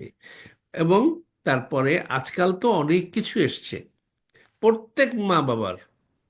আপনাদের ইংল্যান্ডের 7 লক্ষ অটিস্টিক চাইল্ড, এখন 7 লক্ষ। আমেরিকার এক্সাক্ট স্ট্যাটিস্টিক্স নেই আমার কাছে, কিন্তু 36টা বাচ্চা, একটা বাচ্চা অটিস্টিক। অস্ট্রেলিয়াতে আবার 70টা বাচ্চায় একটা বাচ্চা অটিস্টিক। আমাদের বাংলাদেশে 130টা বাচ্চায় একটা বাচ্চা অটিস্টিক। তো স্ট্যাটিস্টিক্স ভ্যারি করে, কিন্তু অটিজম এখন সারা পৃথিবীতে প্রায় 8 মিলিয়ন অটিস্টিক চাইল্ড আছে এই মুহূর্তে, মানুষ এবং সব ডিফারেন্ট এজ গ্রুপে। তো তার মধ্যে সবচেয়ে বেশি সম্ভাবনা আমি মনে করি 2 থেকে 5 বছর।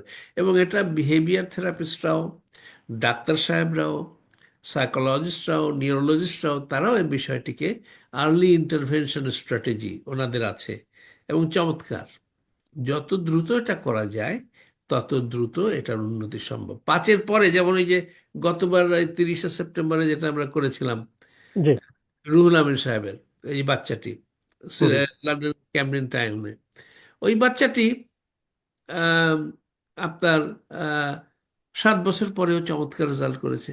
নেভাদাতে একটি বাচ্চা আছে, সে 14 বছর বয়সে 13.5 বছর বয়সে এসছে, and I did not want to take that case, but I had to, and in 3.5 years time বাচ্চাটি অনেক ডেভেলপ করেছে। এখন কিছু 5-এর উপরে, 6-এর উপরে, 7-এর উপরে, 9-এর উপরে বাচ্চা কিছু পাচ্ছি এবং দে আর গিভিং গুড রেজাল্টস, কিন্তু ওখানে সময় লাগবে।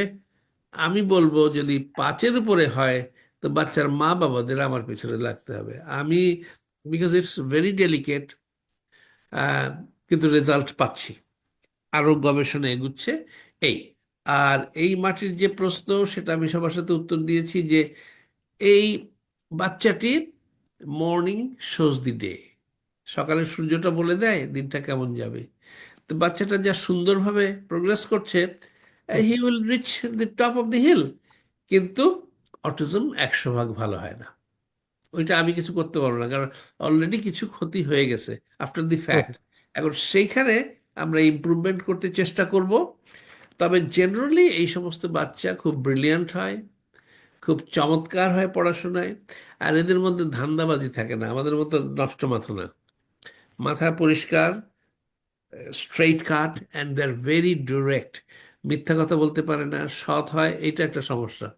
আমি ওই জন্য মা বাবাকে জিজ্ঞেস করি, তোমার বাচ্চা কি শয়তান হয়েছে, তোমাকে বোকা বানাইতে পারে? তার মানে যে একটু শয়তান না হইলে তো দুনিয়া করবে কি করে? তো দ্যাট ইজ ভেরি ইম্পর্টেন্ট। এবং সবাই এ পর্যন্ত, সবাই দে আর ডুইং গুড। অ্যান্ড না, আমার আমার বাবু এখন ইদানিং একটু মিথ্যা বলে। হ্যাঁ, এই তো মিথ্যা তো বলে, এটা দিস ইজ একটু কল মিথ্যা শুরু করছে সে।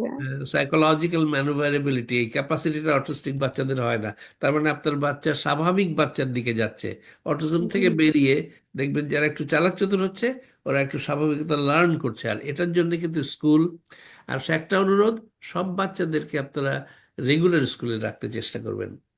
স্পেশাল স্কুলে যেহেতু বাচ্চাগুলো ইমপ্রুভ করছে, আমার আমি একজন ডাক্তারকে জানি, তিনি একটা মাকে বলেছিলেন, সাপোর্ট করেছিলেন যে এই বাচ্চাটা উন্নতি করছে, তো ওকে রেগুলার স্কুলে রাখো, তাহলে ও রেগুলার স্কুল থেকে অনেক দ্রুত শিখবে। আর ওকে যদি স্পেশাল বাচ্চাদের মধ্যে পাঠাতে, স্পেশাল বাচ্চাদের এনভায়রনমেন্টে ও রিগ্রেস করবে। তো সেই ডাক্তারের যুক্তিটা আমার খুব পছন্দ হয়েছিল। উনি একজন বড় ডাক্তার, উনি এখন রিটায়ার করেছেন, খুব বড় আমাদের ক্যানাডার সিকিড হসপিটালের ডিরেক্টর ছিলেন। তা আমার ওনার কথাটা খুব পছন্দ হয়েছে। কিন্তু রেগুলার স্কুল নেওয়ার জন্য তাদের কি করা লাগবে?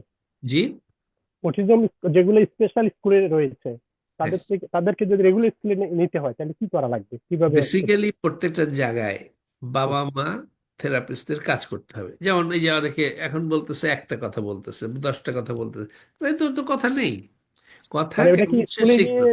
স্কুলে এখন গিয়ে প্রায় স্কুলের শিক্ষকদের সাথে কথা বলবে নাকি? মানে বাচ্চাদের সাথে কথা বলবে, শিক্ষকদের সাথে। এখন তো না না, ওই রেগুলার স্কুল নেওয়ার জন্য হ্যাঁ, যতটা রেগুলার যদি জন্য বলেন। বাচ্চার ফার্স্ট অফ অল হচ্ছে কেন হচ্ছে না, এটা আকাশের থেকে হচ্ছে না, আমি কথাটা বলি, এটা lack of neurological nutrition. Physical nutrition দিয়ে নিউরোলজিক্যাল স্পেসে নিউট্রিশন হয় না। একটা মহা ধরেন আসলাম, গোগা, তারপরে বড় বড় মুষ্টিযোদ্ধারা, এরা মুষ্টিযুদ্ধ খুব ভালো করতে পারে, ব্রেইনের কাজটা কিন্তু অত বেশি করতে পারে না। আর ব্রেইনের কাজ করার জন্য যা যা দরকার, সেটা হচ্ছে নিউরোলজিক্যাল স্পেসে প্রপার নিউট্রিশন ডেভেলপ করা। সেইটা ডেভেলপ করলে মানুষের ব্রেন একটা অপূর্ব জিনিস। সেটা কিরকম, এই যে সকালে উঠেছি, যে এই চোখ খুলেছি, সূর্যের আলো দেখেছি, আজকে আমাদের এই যে প্রোগ্রামটা, আমরা প্রত্যেকেই কনসাস হয়ে এইটার পিছনে লেগে গেছি যে এইটা তো, এটা মানুষের সেলফ অ্যাকচুয়েশন, ব্রেইনের যে অপূর্ব ক্ষমতা, আনথিঙ্কেবল, এই ক্ষমতাটাকে বাড়াতে হবে। তাহলে ওই শিশুটা যে 10টা কথা আজকে শিখেছে, তাকে যদি আমরা 100, আমি বলি যে আপনারা আমাকে 10টা কথা দেন, আমি আপনাদেরকে চেষ্টা করব 100টা কথা বলতে, 100টা কথা আসলে ওই ব্রেনটা তখন সেলফ অ্যাকচুয়েশন মোডে চলে যায় এবং ব্রেন শব্দগুলিকে আরো কালেক্ট করে। তো কোথায় করবে? যদি একটা রেগুলার স্পেস পায়, রেগুলার ক্লাসরুম সেটিং পায়, সে তাদের সাথে শয়তানি শিখবে, দুষ্টামি শিখবে, কথা শুনবে, তারপরে সে আরো নিজেকে ডেভেলপ করবে। আর ব্রেন এই ক্যাপাসিটি মানুষের একমাত্র আছে। যেমন ওই আমি গল্প করি মাঝে মধ্যে যে আহ, বনের রাজা সিংহ, তো ওই শেয়ালের জ্বর হয়েছে। তো জ্বর হলে তো যদি সিংহের কাছে যায় যে রাজামশাই আমার জ্বর হয়েছে, আমাকে একটু ওষুধ দাও, তো সিংহ বলে যে তো ওষুধ রাখো, আগে আমি তোমাকে খেয়ে নেই।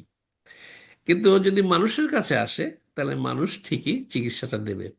তাহলে পশু, প্রত্যেকটা অ্যানিমাল যেভাবে চিন্তা করে, animal world and human world is very different. We have a very high capacity and very higher order of mechanism to think, reflect, express, store, recuperate and regenerate and reflect. এইটা অন্য কেউ পারে না। ফলে এইটা যদি রেগুলার সেটিং একটা বাচ্চা যায়, সে ন্যাচারালি এই জিনিসগুলোকে অ্যাসিমিলেট করে নেয় নিজের থট প্রসেসে, এবং সে নিজে অনেক কিছু শিখতে পারে, বলতে পারে, করতে পারে, মহাবিশ্বে চলে যেতে পারে, স্পেসে চলে যেতে পারে, অসংখ্য কিছু কঙ্কার করতে পারে। এই মাগুলি, প্রত্যেকটা মা বাবা, এরা they are conquering autism, they are fighting autism. আমি চেষ্টা করতেছি আমার ক্ষুদ্র বুদ্ধি দিয়ে, কিন্তু দে আর ডুইং এভরিথিং। প্রত্যেক দিন তারা কিন্তু আবিষ্কার করতেছে বাচ্চাকে কিভাবে আমরা এগিয়ে নিয়ে যাব। প্রত্যেকটা দিন একটা নতুন খাবার চেষ্টা করছে। তো এই কাজটা, প্রত্যেকটা জিনিস conducive to the necessity of the child's development, সেই কাজগুলি হচ্ছে করলে তা 5 বছরের মধ্যে হচ্ছে উৎকৃষ্ট সময়, তারপরে কষ্টকর হয়ে যায়। থ্যাংক জি, ইউ। অনেক অনেক ধন্যবাদ আপনাকে। আমরা এবার আমাদের শেষ অতিথি, আমাদের একজন অভিভাবক, আহ গ্রেড 10 থেকেই তিনি যুক্ত হয়েছেন, হাফিজ, জনাব হাফিজ। তিনি তার তার সন্তানটি যে ট্রিটমেন্ট নিচ্ছে, মেয়ে শিশু। আরেকটা বিষয় আপনি যদি বলেন, এই যে বিশ্বে যে অটিজম আক্রান্তদের মধ্যে থেকে শিশুদের মধ্যে যে মেয়ে এবং ছেলে শিশুর আনুপাতিক হারটা বলবেন। কারণ আমরা যতগুলো প্রোগ্রাম করেছি এ পর্যন্ত, সেখানে আহ মেয়ে শিশু খুবই কম ছিল।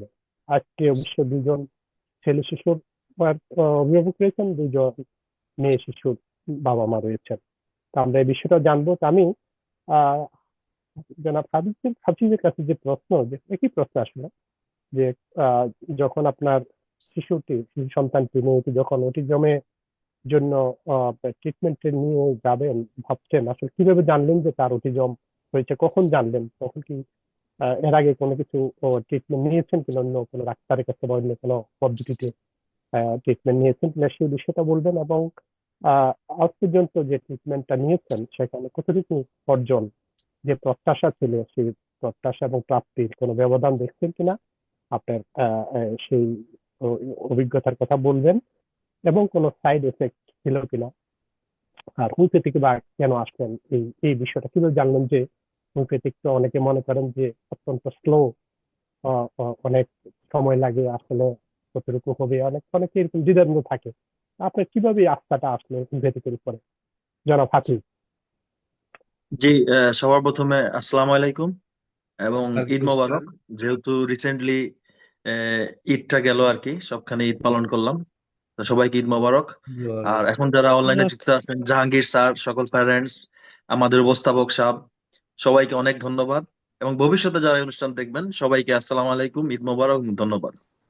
তো প্রথমে আমি যে জিনিসটা বলে শুরু করতে চাই, যে ইউএসএ নিউজ অনলাইন, অনেক ধন্যবাদ। কারণ স্যারের কাছে আসা, স্যারের সাথে সংযোগ আপনার অনুষ্ঠানের মাধ্যমে হয়েছে। আজকে হচ্ছে অটিজম সচেতনতা দিবস, বিশ্ব অটিজম সচেতনতা দিবস। আপনি সেই কাজটাই করতেছেন, স্পেশালি বাংলা ভাষাভাষী যে মানুষজন আছি আমরা, বাংলাদেশি কমিউনিটি, তাদের জন্য আপনি এই কাজটাই করতেছেন। সো সবার প্রথম ধন্যবাদ আপনারই প্রাপ্য, অনেক যে এই অনুষ্ঠানের মাধ্যমে ভেরি গুড। সাংবাদিক সাহেব এই কাজটাই করতেছেন, যে অ্যাওয়ারনেসটা বাড়াচ্ছেন। তো দ্বিতীয় যে জিনিসটা আসছে, যে স্যারের কাছে কিভাবে জানলাম, কিংবা আমার চাইল্ডের জিনিসটা আমি কিভাবে বুঝতে পারলাম। তো এটা আমার ফার্স্ট চাইল্ড, মেয়ে সন্তান। তার এখন বয়স 3 বছর 3 মাস। তো আনটিল তার বয়স 14 মাস পর্যন্ত তার ডেভেলপমেন্ট সব মাইলস্টোন গুলো ঠিক ছিল। তার হাঁটা, তার আই কন্টাক্ট, তার নামের রেসপন্স, এবং সে অনেকগুলো ওয়ার্ড বলতো বাট ওগুলা বাবলিং ছিল। এখন যেগুলা বুঝি এগুলা বাবলিং ছিল না, মানে ওয়ার্ড ছিল না, মিনিংফুল ছিল না। তো তার 14 মাস বয়সে তার দাঁত ওঠা নিয়ে খুব সমস্যা হয়, সে প্রচুর প্যারাসিটামল মেডিকেশনের উপরে থাকে 4 মাস, এবং ওইটা অনেক ডিফিকাল্ট একটা পিরিয়ড ছিল। 18 মাস বয়স থেকে তার এই ওয়ার্ড গুলো আস্তে আস্তে হারায় যায়, এবং তার আই কন্টাক্ট গুলো কমতে থাকে। এই যে স্যার যেটা বললো, পরে আমি জানতে পারছি যে এই এএসডি প্রবলেমটা 18 মাস কিংবা 2 বছর বয়স থেকে দেখা দিতে থাকে। তো আমার তো মানে কনসার্ন ছিল না, আমার ওয়াইফ অনেক কনসার্ন এবং কনসিয়াস, সেই জিনিসগুলো নোটিস করে যে এই আমাকে প্রায় বলতো যে এরকম তার সমস্যা, একটু ডিফারেন্স দেখতে পারতেছি, তো জিনিসটা কি করা যায়। তো আমি অত গুরুত্ব দিতাম না, আমি বলতাম যে বয়স কম, হয়তো বা হয়ে যাবে আস্তে আস্তে।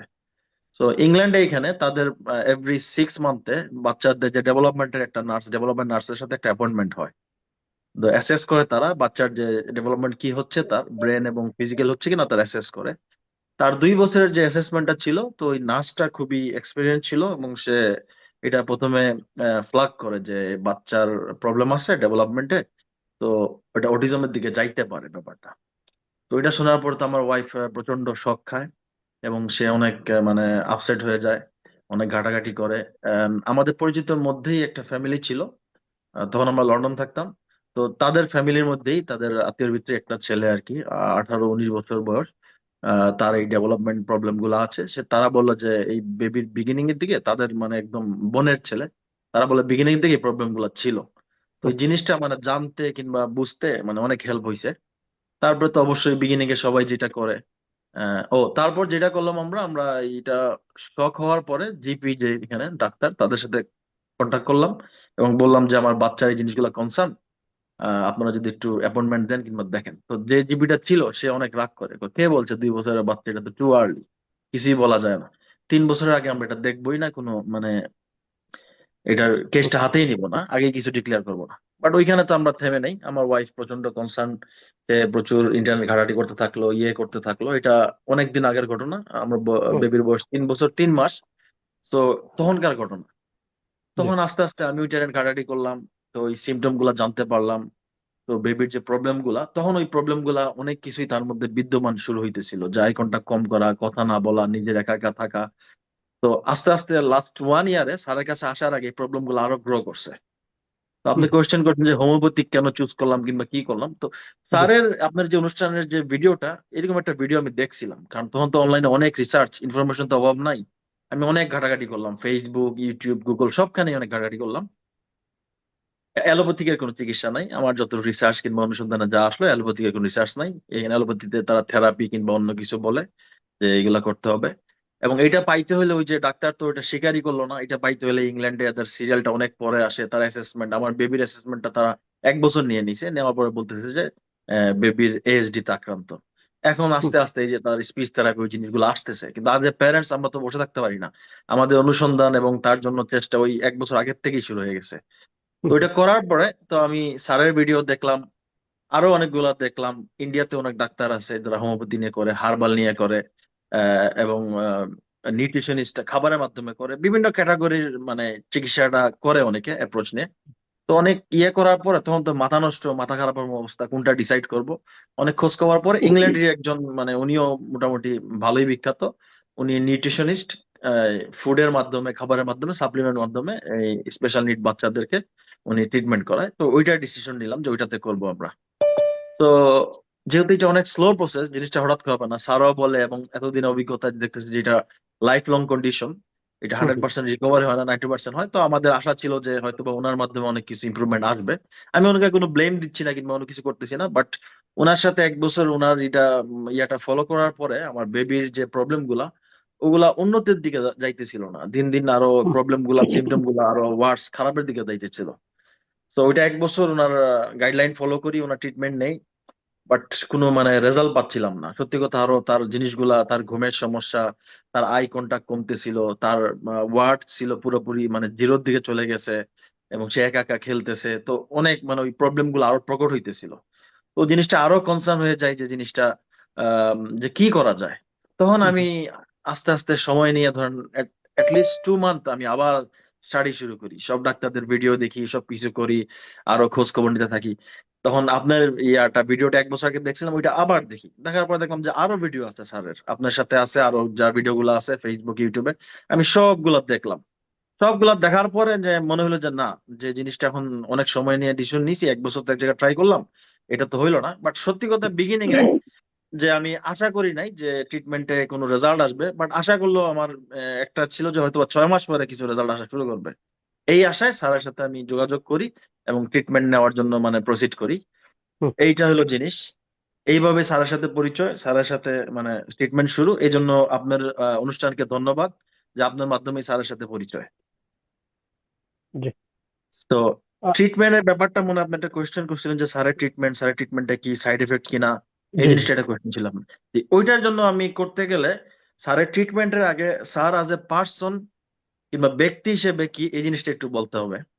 যে স্যার, এই যে একটা কথা আছে না বাংলায়, যে ডাক্তারের কাছে গেলেই রোগ অর্ধেক ভালো হয়ে যায়, হুম, স্যারের বিষয়টা এরকম যে আজ অটিজম প্যারেন্টস হিসেবে আমরা তো অনেক ফ্রাস্ট্রেশন, অনেক দুশ্চিন্তা, অনেক স্ট্রাগলের ভিতরে যাইতে হয়। তো স্যারের সাথে যখন কথা বলা হয়, স্যার যে এখন যেই টোনে কথা বলতেছেন, সেম টোনেই আমাদের সাথে কথা বলেন, এইভাবে জিনিসগুলো বুঝায় বলেন। তো ওই জিনিসটা আমাদের প্যারেন্টস এর জন্য একটা টনিক কিংবা একটা কাউন্সিলিং, মানসিক কাউন্সিল হিসেবে কাজ করে। স্যারের সাথে কথা বললে আমাদের মনটা অনেক শান্ত হয়, এক। দ্বিতীয়ত, স্যার জিনিসগুলো চিকিৎসা যে করেন, আমার মনে হয় না স্যার কোনো আন্দাজ চিকিৎসা করেন। আমার পার্সোনাল একটা প্রবলেমের জন্য স্যারের কাছে, মানে আমার মেয়ের 3 মাস চিকিৎসা নেওয়ার পরে আমার নিজস্ব একটা লং টার্ম পার্সোনাল কন্ডিশন স্যারের কাছে অ্যাপ্রোচ করি, স্যারকে রিকোয়েস্ট করি। তো স্যার ওই জিনিসটা আমাকে বলে যে আমি এটা মানে পারবো, বাট এটা মানে অত এক্সপার্ট না, আমি করব না। তো স্যার তো চাইলেই আমার কেসটা নিতে পারতেন, আমার পার্সোনাল কেসটা, আমার বাচ্চার কেস, স্যার ওটা নেয় নাই। স্যার এটা নিয়ে গবেষণা করেন, এটা নিয়ে কন্টিনিউ করবে। তো এই জন্য স্যারকে ধন্যবাদ যে উনি আমাকে মানে রাস্তা দেখায় দিছে, ওইটাই। আর তৃতীয়ত, স্যারের চিকিৎসা পদ্ধতি যেটা, ওইটা হচ্ছে কি, স্যার ওই যে ওষুধ, আবার সব প্যারেন্টস তো বললেন যে খাবারের একটা স্ট্রাকচার, এবং উনি এটাও বলে যে প্যারেন্টসদেরও অনেক ভূমিকা, যারা থেরাপি তাদেরও অনেক হুম, ভূমিকা, তো সবকিছু মিলাই ট্রিটমেন্টটা চলে। আর হোমিওপ্যাথির সাইড এফেক্টটা হচ্ছে গিয়া, আমার ফ্যামিলির ভিতরে আমার 2টা ফুপা হোমিওপ্যাথি ডাক্তার, দীর্ঘদিন হোমিওপ্যাথি ওষুধের যে সাইড এফেক্ট হয় না, এটা আমি অনেক ছোটকাল থেকেই জানি। এবং সোফার মাত্র 3 মাস চিকিৎসা নিয়েছি স্যার, স্যারের কাছ থেকে, এখন পর্যন্ত কোনো সাইড এফেক্ট আসে নাই। আর আমার বাচ্চার যে জিনিসগুলা, ওইটা যদি আরেকটু ব্যাখ্যা করি, যে ওই স্যারের কাছে যাওয়ার আগে কি অবস্থাগুলো ছিল। তার আই কন্টাক্ট খুবই কম ছিল, তার নাম ধরে ডাকলে সে জিনিসগুলো বুঝতো না, হুম, হুম, সারাউন্ডিং অ্যাওয়ারনেস গুলা তার খুবই কম ছিল, এবং তার মানে ভোকাবুলারি ওয়ার্ড ছিল জিরো। তার ঘুমের সমস্যা ছিল অনেক, সাথে তার অনেক প্রবলেম গুলা ছিল। স্যারের সাথে যোগাযোগ করার পরে স্যার প্রথম বিগিনিং এ 3টা জিনিস নিয়ে বলছে, যে স্যার তার ওই যে এফেকশন, মায়া মহব্বত, এটা নিয়ে কাজ করবে, তার আই কন্টাক্ট নিয়ে কাজ করবে, আর তার কথা নিয়ে কাজ করবে। আমার বেবি যদি একটা কথা বলতো না, স্যার তখন বলছিল যে এটা অনেক ডিফিকাল্ট, চ্যালেঞ্জিং, একটু ইতস্তত করতেছিল প্রথমে, বাট থ্যাংক ইউ স্যারকে, যে স্যার আমার কেসটা নিছে এবং শুরু করছে। স্যারের ট্রিটমেন্ট 3 মাস নেওয়ার পরে আলহামদুলিল্লাহ আমার বেবির আই কন্টাক্ট অনেক, সে এখন মানে আই কন্টাক্ট করে আমাদের সাথে, তাকায়, এবং তার যে এফেকশনটা, সে তার মার সাথে অনেক এঙ্গেজ হইতো, খেলা করতো, ইয়ে করতো, আমি পাশে থাকলেও আমাদের তাকাইতো না, আমাদের ডাকতো না। এখন এই জিনিসটা পুরোটাই তার মার সাথে যা করে আমার সাথে তা করে, তার এফেকশনটা অনেক ভালো, আমাকে আদর করতেছে, আমার সাথে খেলতেছে, এই জিনিসটা সে করতেছে। অন্য চিলড্রেনের সাথে সে এখনো খেলা শুরু করে নাই, বাট অন্য চিলড্রেন যদি আসে তাদের দিকে তাকায়, তাকায় হাসে, একনলেজ করে। তাকে পার্কে নিয়ে গেলে সে পার্কের, আগে তো দৌড়ায় চলে যেত, তার কোনো খোঁজ খবর থাকতো না যে সে কোথায়, কি বাবা মা কোথায় আছে। এখন পার্কে গেলে, কিছু দূর গেলে সে একটু স্টপ করে, ব্যাক করে আমাদের কাছে আসে, আমাদের হাত ধরে নিয়ে যায়, এবং পার্কে গিয়ে কোনো খেলাধুলা করলে সে যদি খুশি হয়, তাহলে ওই জিনিসটা আমাদের সাথে শেয়ার করে, তাকায় আই কন্টাক্ট দেয়, হাসে। এবং ওয়ার্ডের ব্যাপারটা হচ্ছে, সে তো জিরো ছিল, সে গত 3 মাসে 8-10টা আর কি ওয়ার্ড দিছে, যে মিনিংফুল, যে ওয়ার্ড গুলার মিনিং আছে। তো ওই জিনিসগুলা সে মানে ওয়ার্ড গুলা দিছে, তো আমাদের কনসার্ন ছিল সে আদৌ কথা বলতে পারবে কিনা, কারণ সে বলে নাই। তো এখন যে জিনিসটা, স্যারের ট্রিটমেন্ট নেওয়ার পরে আমার মেয়ে আলহামদুলিল্লাহ 8-10টা ওয়ার্ড আর কি তার মুখে ফুটছে আর কি। তো এইটাই আমার অভিজ্ঞতাটা আর কি শেয়ার করলাম। জি, অনেক ধন্যবাদ। ধন্যবাদ। প্রত্যাশা এবং প্রাপ্তির জায়গাটা যদি বলেন, যে প্রত্যাশা নিয়ে ওইটাই তো বললাম আকাঙ্ক্ষা যে নিয়ে কাজটা 1 বছর করেছিলেন। একখানে ট্রিটমেন্ট ছিল, ওইখানে আমার কোনো মানে ইমপ্রুভমেন্টে আসে নাই, সিমটম গুলো অনেক ওয়ার্স ছিল। এবং ওইটাই আমি ব্যাখ্যা করলাম যে প্রত্যাশাটা যে ছিল, হয়তো বা অনেক সময় লাগবে যে কোনো রেজাল্ট পাইতে, কারণ 1 বছর তো আমরা এক জায়গায় ট্রিটমেন্ট করছি, কোনো এটাই মানে কোনো কিছুই পাই নাই। তো প্রাপ্তিটা যে এটাই, যে সে স্যার যে 3টা জিনিস বলছে যে কাজ করবে, এই 3টা জিনিসই আলহামদুলিল্লাহ সে অনেক ইমপ্রুভ করছে। সাথে তার ঘুমেরও প্রচন্ড সমস্যা ছিল। এই 3 মাস ঠিক না, 4 মাস চিকিৎসা চলতেছে। মাঝখানে ওই ঘুমের সমস্যার কারণে 1 মাসে রেগুলার মেডিসিন ব্রেক দিয়ে তার ঘুমের ওষুধটা নিয়ে আমরা ট্রিট করি। আলহামদুলিল্লাহ তার ঘুম সিগনিফিকেন্টলি ইমপ্রুভ 80-90%। এবং তার টো ওয়াকিং ছিল একটা মেজর প্রবলেম, সেটাও অনেকখানি কমছে। তো আলহামদুলিল্লাহ সে রাইট ট্র্যাকে আছে। তার গ্রাফটা আর কি মানে খারাপের দিক থেকে এখন ভালোর দিকে ওঠা শুরু হয়েছে আর কি। Just to beginning 3 month. তো স্যার তো বলছে 1.5-2 মাস তার সাথে থাকতে হবে। তো তার ওই যে ফুড ডায়েট গুলো ফলো করতেছি, স্যারের ট্রিটমেন্ট গুলো দিতেছি, এবং আমার ওই যে ওয়াইফ সবগুলা মেনটেন করতেছে। তো আলহামদুলিল্লাহ যে প্রত্যাশা মানে থেকে অনেক বেশি, এটাই বলবো। জি, কনসালটেন্ট জাহাঙ্গীরের কাছে আপনার কোনো প্রশ্ন আছে কিনা সরাসরি? আর যদিও অনেক প্রশ্ন 1-to-1 প্রশ্ন করেছিলেন, বা এটা যদি আমাদের সবাই সবাই অন ইয়ার যদি বলেন কোনো প্রশ্ন যদি থাকে। অন ইয়ার তো স্যারের কাছে আমার কোয়েশ্চেন লিস্টটা অনেক বড়। অলরেডি স্যার 2-1টা কোয়েশ্চেনের উত্তর দিয়ে দিছে। আর ওইটার আগে আমি আরেকটা জিনিস, যে জিনিসটা আমি বলবো যে প্যারেন্টস হিসেবে যাদের জার্নি আমারটা শেয়ার করব। অ্যাডভাইস তো আমি দিতে পারবো না, স্যারই অ্যাডভাইস দিবে, স্যার এটার বিশেষজ্ঞ। তো এই অটিজম দিবসে আমি একটাই বলবো সব প্যারেন্টসদের উদ্দেশ্যে যে অটিজম প্যারেন্টস এর জন্য 3A is very important. First A হচ্ছে অ্যাকসেপ্টেন্স এন্ড অ্যাওয়ারনেস। জিনিসটা আমাদেরকে মানে অ্যাওয়ার হতে হবে যে বাচ্চা একটা প্রবলেম আছে, এবং অনেকে ডিনাইলের মধ্যে থাকে যে এটা কি যাবো কি আগে কি পিছাবো। ওই অ্যাকসেপ্টেন্সটা খুব জরুরি। সো অ্যাকসেপ্টেন্সের পরে যে জিনিসটা আসে এটা হচ্ছে কি আপনার অ্যাডভাইস। অ্যাডভাইসের জন্য ভালো চিকিৎসক কিংবা ওই যে থেরাপিস্ট ওগুলার দিকে আমাদেরকে আগায় যেতে হবে, এবং ভালো একজন চিকিৎসক খুঁজে বের করতে হবে যে অভিজ্ঞ এবং এটা জিনিসটা নিয়ে কাজ করতেছে এবং রেজাল্ট আছে। তো এই জন্য আমার অভিজ্ঞতার থেকে আমি স্যারকে অবশ্যই রেকমেন্ড করব। আরেকটা জিনিস যেটা আমার মাথায় আসছে যে স্যারের এই যে ভিডিওগুলো ফেসবুকে যায় কিংবা ইউটিউবে যায়, অনেক প্যারেন্টস কমেন্ট করে যে স্যারের সাথে কিভাবে যোগাযোগ করবে। তো ওই জিনিসটা স্যারের NSFA গ্লোবাল মনে হয় ওয়েবসাইট, ওইখানে স্যারের নাম্বার দেওয়া আছে। ওইখান থেকে স্যারের সাথে কন্ট্যাক্ট করলে, যে সব প্যারেন্টসরা যেভাবে বললো যে স্যার বিজি থাকলে পরে রিপ্লাই করে, কিংবা উনি অবশ্যই মানে খুব যখন ফ্রি হন তখনই কন্ট্যাক্ট করেন, ওইভাবে কন্ট্যাক্ট করতে হয়। আর লাস্টের যে এটা হচ্ছে অ্যাকশন। অ্যাকশন হচ্ছে কি ওই যে স্যারের অ্যাডভাইস কিংবা যে চিকিৎসাই নেক ওই অনুযায়ী এটা ফলো করতে হবে। এটা একটা লং প্রসেস, মাউন্টেন ক্লাইম্বিং এর মতো, অনেক স্ট্রাগল, অনেক বাধা। তো সব স্ট্রাগল, সব বাধা এগুলা জয় করতে হবে, ডিটারমাইন্ড থাকতে হবে, তাহলেই আস্তে আস্তে সাকসেসের দিকে আসবে। এবং সর্বশেষ সকল মাদেরকে আমি থ্যাংক ইউ দিব 1 ইয়ারে, যে যে প্রবলেম গুলা বাচ্চারা মানে ASD বাচ্চাদের প্যারেন্টিং তো অনেক ডিফিকাল্ট, অনেক স্ট্রাগলের ভিতরে যাইতে হয়, অনেক হার্ডেল। তো এই ঝড়ঝাপটা সব মায়েদের উপর দিয়ে যায়। মাদের মানে অপরিসীম মানে অবদান। আমরা তো ছেলেরা কিংবা বাবারা বাইরে কাজে ব্যস্ত থাকি, তো যত ঝড়ঝাপটা টেক কেয়ার মারাই করে। যেমন আমার ওয়াইফ সব কাজ কাম মানে ছেড়ে দিয়ে এখন আমার বাচ্চার পিছেই থাকে 24/7। সে তার খাওয়া, তার ওষুধ সবকিছুই দেখে। সে রাত্রে ঘুমায় না, তার দেখাশোনা করা, তার যত ক্র্যাঙ্কিনেস, ফ্রাস্ট্রেশন সব আমার ওয়াইফের উপর দিয়ে যায়। সে অসংখ্য ধন্যবাদ সকল মাদেরকে এই অটিজম দিবসে। আর স্যারের কাছে কোয়েশ্চেন, স্যার যদি অ্যালাউ করে, আমার একটু কোয়েশ্চেন লিস্টটা লম্বা, আমি 1 by 1 করতেছি স্যার। প্লিজ। জি, যে ফার্স্ট কোয়েশ্চেন, যে আমার বেবি তো, যেহেতু আমার বেবির কথাটাই আপনি কনসার্ন ছিলেন এবং ওইটাই অনেক প্রবলেম ছিল, যে আমার বেবি 8 থেকে 10টা ওয়ার্ড দিছে স্যার। তো আমার ফার্স্ট কোয়েশ্চেন, যে এই 8টাতে 10টা ওয়ার্ড দিছে, সেই ওয়ার্ড গুলা বলে বলে আবার একটু গ্যাপ যায়, সে যখন মর্জি হয় তখন বলে, কন্টিনিউয়াস সে জিনিসটা করতেছে না। তো এই যে অর্জনটা, এই অর্জনটা কিভাবে সংরক্ষণ করব, এবং ভবিষ্যতে ডাক্তার হিসেবে তো আপনি আপনার কাজ করবেন, আজ প্যারেন্টস হিসেবে আমাদের দায়িত্ব কি যে তার যে অ্যাচিভমেন্টটা আরো সামনের দিকে নিয়ে যাওয়ার জন্য। First question. সেকেন্ড কোয়েশ্চেন থাকবে যে স্যার একটা কথা তার প্রিভিয়াস ইন্টারভিউতে বলছে যে ডাক্তার কথা বলায় না, ডাক্তার কথা বলায় না, ডাক্তারের কাজ হচ্ছে পানি সিদ্ধ করা। বাপ মাগন এই সিদ্ধ পানিতে রাইস রান্না করবে না পোলাও রান্না করবে, এটা বাপ মার বিষয়। এই জিনিসটা একটু ব্যাখ্যা করবেন আমাদের প্যারেন্টসদের সুবিধার জন্য। এবং এটার সাথে সম্পূরক প্রশ্ন যেটা হচ্ছে স্যার, এই যে আমার বেবি, আপনি একটু আগেও বললেন যে 10টা কথা বলা শুরু করলে আপনি 100টা কথার মানে হেল্প করেন ইমপ্রুভ করার জন্য। তো আমার বেবির ক্ষেত্রে আপনার মানে প্রেডিকশনটা কি, যে কি করবে? মাত্র তো 3 মাস, যে আপনার প্রেডিকশনটা কি যে তার 10টা ওয়ার্ড 100টা ওয়ার্ড কোন দিকে যাবে? তৃতীয় কোশ্চেন, যে অনেক বেবির কথা আসে না, এই যে এএসডি আক্রান্ত বেবিদের।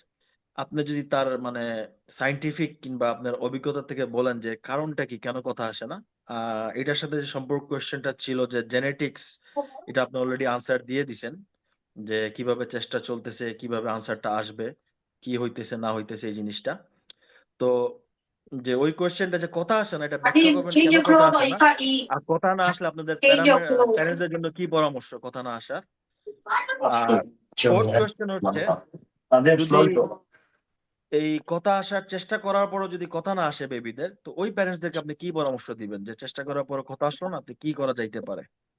আর সামগ্রিকভাবে লাস্ট কোয়েশ্চেন যেটা, ভবিষ্যতে যদি কোনো অটিজম প্যারেন্টস, যেহেতু আপনি স্ট্যাটিস্টিক্স বললেন স্যার, যেটা দিন দিন বাড়তেছে, কোনো দেশে কম কোনো দেশে বেশি, তো প্যারেন্টসদের জন্য আপনি কি পরামর্শ থাকবে, যে তারা কি প্রিভেন্টিভ কিংবা কোনো মেজার আছে কিনা তারা নিতে পারে, যে এই জিনিসটা করলে হয়তো বা এটা মানে অ্যাভয়েড করা যাবে অটিজমের ইয়াটা। আর প্যারেন্টসদের যাতে না কথা বলার বিষয়টা নিয়ে দুশ্চিন্তা না করতে হয়, যদি এই বিষয়ে যদি আপনার কোনো পরামর্শ থাকে তাহলে স্যার একটু বলবেন প্লিজ। সরি, আমার জি, কোয়েশ্চেনের অনেক লিস্টটা অনেক লম্বা। অনেক ধন্যবাদ জনাব হাফিজকে। হ্যাঁ, আপনি হ্যাঁ, অনেকগুলো গুরুত্বপূর্ণ প্রশ্ন করেছেন, অবশ্যই আমরা জানবো। তো আমরা আসলে অনেকটা একবার শেষ পর্যায়ে জনাব জাহাঙ্গীর, আপনি সবাই কথা শুনেছেন এবং তাদের এর আগে যে তিনজনের বিষয়টা আপনি সরাসরি জবাবও দিয়েছেন, এবং সর্বশেষ যে হাফিজ সাহেবের যে প্রশ্ন সহ, এবং আমারও যদি আপনি বলেন আপনার কাছে যে আরো কি প্রশ্ন যোগ করে দিই, সেটা হলো যে আমি জি, বলেছিলাম যে অভিভাবকদের কাউন্সেলিং এর প্রয়োজন রয়েছে না, এবং আপনি বললেন যে তাদের বিশাল ভূমিকা, কিন্তু ভূমিকাটা নেওয়ার জন্য তাদেরকে তাদেরকে যে গাইডলাইন দেওয়া, তাদের যে কাউন্সেলিংটা করা, সেটাও সেটা আপনি কিভাবে মেনটেন করেন সেই বিষয়টা বলবেন। এবং আমরা আজকে শেষ পর্যায়ে যে অনুষ্ঠান অনেক লম্বা হয়ে গেছে, অনেক জটিল প্রশ্ন, মানে আসল বিষয়টা জটিল।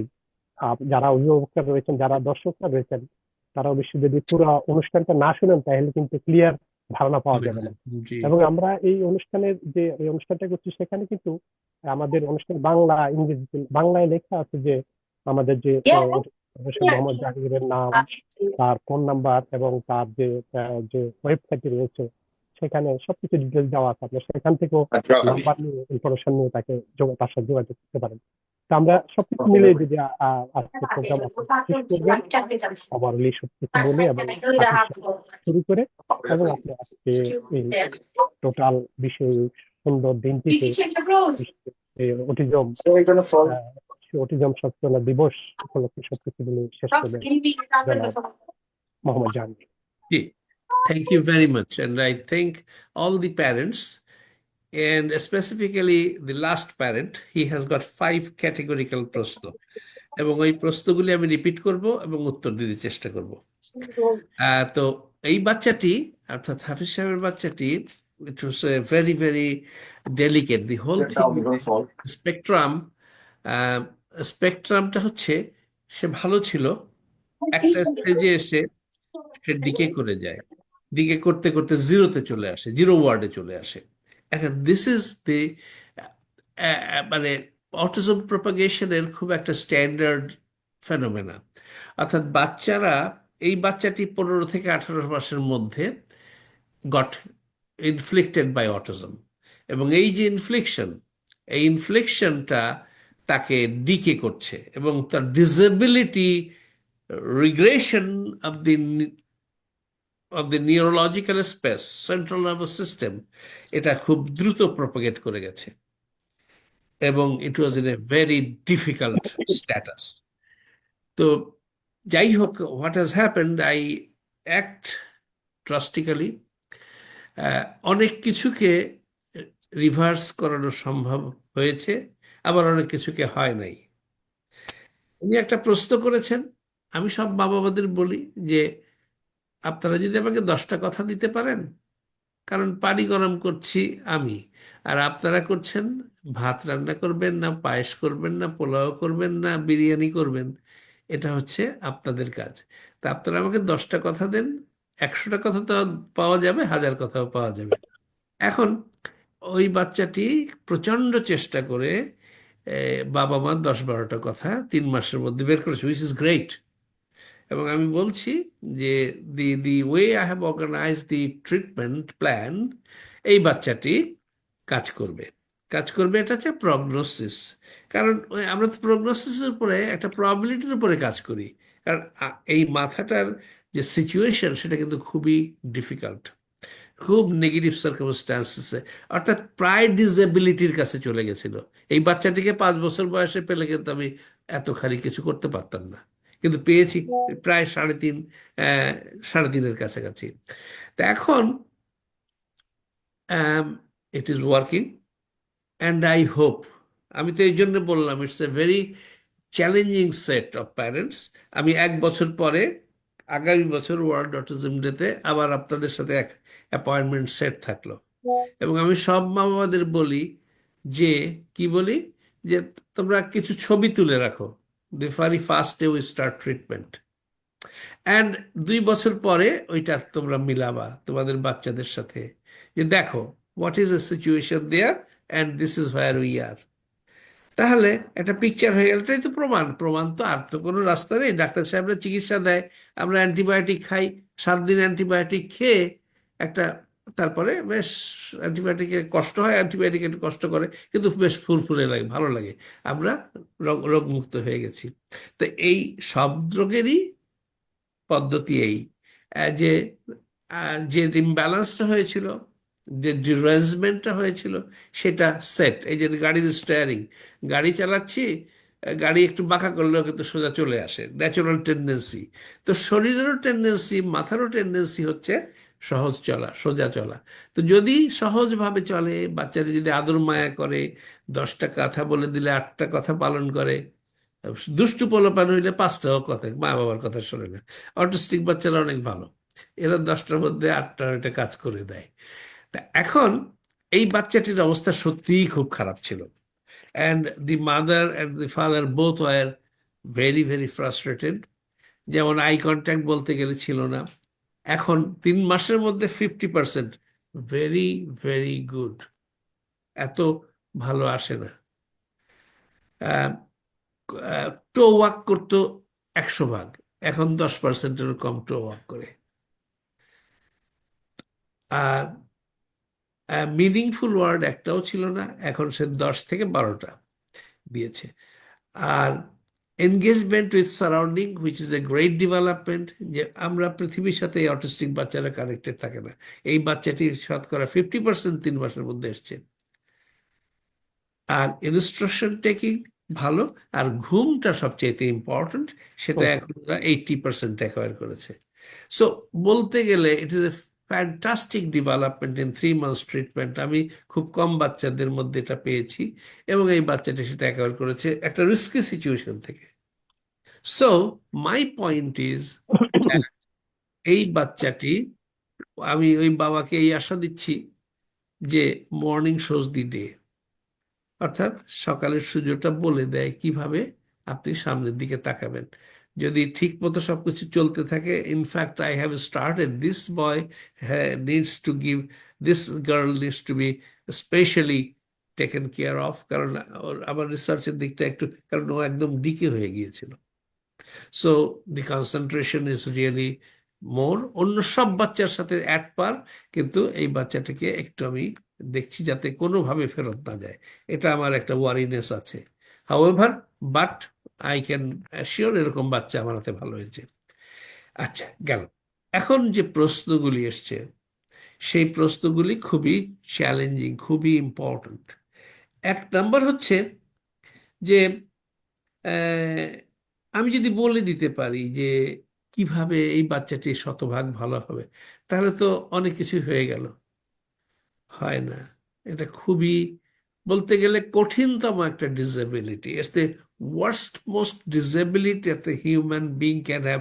মানে হাত না থাকলে প্রস্থেটিক হাত লাগাই দিচ্ছে, দৌড়াচ্ছে, অলিম্পিক করছে, কিন্তু মাথা যদি ডিসেবল হয়ে যায় তাহলে হবে কি? তো মাথার ডিসেবিলিটি চিকিৎসা করা, এটা তো পাগলামি। I am doing something madness. আমার উপরে অনেকে বিরক্ত হয়ে যাচ্ছে, 2-3 জন বাবা মা আমার উপরে খুব বিরক্ত হয়েছে। আপনি বলেন কি করে যে আমার বাচ্চা কথা বলতে পারবে না? আমি যেটা একটা প্রগনোসিস বলি, আমি তো প্রত্যেক বাচ্চাকে চাই কথা বলাতে, সেজন্য কাজ করি।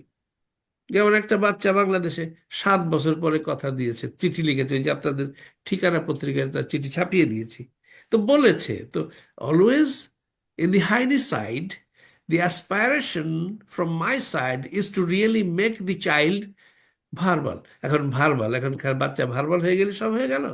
সরি, কাকাতুয়া পাখিও তো কথা বলে। তাহলে তার হিউম্যান লেভেলে ইন্টেলিজেন্স, হিউম্যান লেভেলের কনসিয়াসনেস, মানবিকতা, বোধ, কানেকশন উইথ দি ওয়ার্ল্ড, পৃথিবী, ইটস ভেরি কমপ্লিকেটেড। শুধু কথা বকবক করে বললে হলো? অনেক বাচ্চার বাবা মা এখন আমাকে বলে আমার যে বাচ্চা বেশি কথা বলে, কথা কমিয়ে দাও। আর এই বাচ্চারা বলতেছে এখন 10টা কথা বলে, আর বলবে কিনা। তা আমি এখন যদি বলে দেই যে হ্যাঁ বাচ্চা কথা বলবে, এখন পরে 1.5 বছর পরে এসে বলবে যে বাচ্চার কথাটা কমায় দেন, এরকম ঘটনা আছে। তো কথা বিষয় নয়, বিষয়টা হচ্ছে মানবিক বুদ্ধি এবং ইমোশন, আমাদের যে আবেগ, মানুষ হিসাবে আমাদের আবেগ, বুদ্ধি এবং চিন্তা ভাবনার বিকাশ এবং জীবন পরিচালনা করার সমস্ত ক্ষমতা। একটা হচ্ছে লার্নিং স্কিলস, আর একটা হচ্ছে লাইফ স্কিলস। এখন প্রথম প্রশ্নটা ছিল ওনার যে আম, আহ, আহ, এই যে বিষয়টার সায়েন্টিফিক দিকটা আমি আলোচনায় আনি না, কারণ আমরা ডিফিকাল্ট। যেমন এখানে 3টা হচ্ছে এই যে কথা বলা এবং মস্তিষ্কের ডেভেলপমেন্ট ইস্যুটা 3টা সায়েন্টিফিক এরিয়ার উপরে নির্ভর করে। একটা preparation of neuronic excitability and propagation, একটা হচ্ছে balanced plasticity of synaptic spaces of human brain, আর একটা হচ্ছে proportional development and development of the efficiency of plasticity, synaptic plasticity. এই 3টা ফান্ডামেন্টাল, এগুলি নিয়ে আমি আমার বড় বই, দোয়া করেন আমি যেন সুস্থ থাকি, উইথ 100 চাইল্ডস রেফারেন্স, এই একটা প্রকাশনা আসবে, সবাই পোস্ট কোড এটা কত? OL9 তো এখন এগুলি আমরা করছি, এইগুলি কাজ করার মধ্যে। এখন এই বাচ্চাটির যে প্রগনোসিস, যে কথা বলবে কিনা, কথা বলে দিয়েছে, এখন মাত্র 3 মাস হয়েছে। 6 মাসের মাথায় এই বাচ্চার বাবা মারা আরো সে বেটার রেজাল্ট দিবে আমাকে। আর এই বিষয়গুলির যে inherent scientific explanation, all will be presented. আপনারা দোয়া করেন।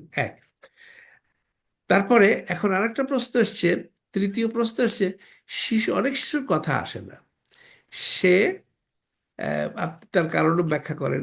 আপাততভাবে জেনেটিক্সে সমাধান করতে পারেনি, আপনি বলেছেন একদিন পারবে। কিভাবে পারবে? যতদিন না পারবে ততদিন এই প্যারেন্টদের আপনি কি পরামর্শ দেবেন? বিষয়টা হচ্ছে কি, ফান্ডামেন্টাল টু অল, জেনেটিক হলে আমি একটু নিরুপায়, কারণ ওইখানে ফান্ডামেন্টাল যে লাইফ হেলিক্স অর্থাৎ ক্রোমোসোমাল হেলিক্সে কতগুলি কোড আছে, 23টা 46টা কোড আছে, এবং those codes and some additional codes যাদের রেসপন্সিবিলিটি হচ্ছে লাইফ সিস্টেমের মধ্যে প্রতিটা জিনিস, কথা বলার জন্য একটা কোড আছে, আই কন্ট্যাক্টের জন্য একটা কোড আছে, মননের জগতের জন্য বিকাশের জন্য একটা কোড আছে। সেই সমস্ত জায়গায় যদি কোডগুলি উল্টে যায়, ডুপ্লিকেটেড হয়ে যায়, মাল্টিপ্লিকেটেড হয়ে যায়, ডিলিটেড হয়ে যায়, এবং এবং মিউটেটেড হয়ে যায়, ডিসফাংশনাল হয়ে যায়। এখন হোমিওপ্যাথি চেষ্টা করতেছি, আমি আমার লেভেলে একটা চেষ্টা করছি।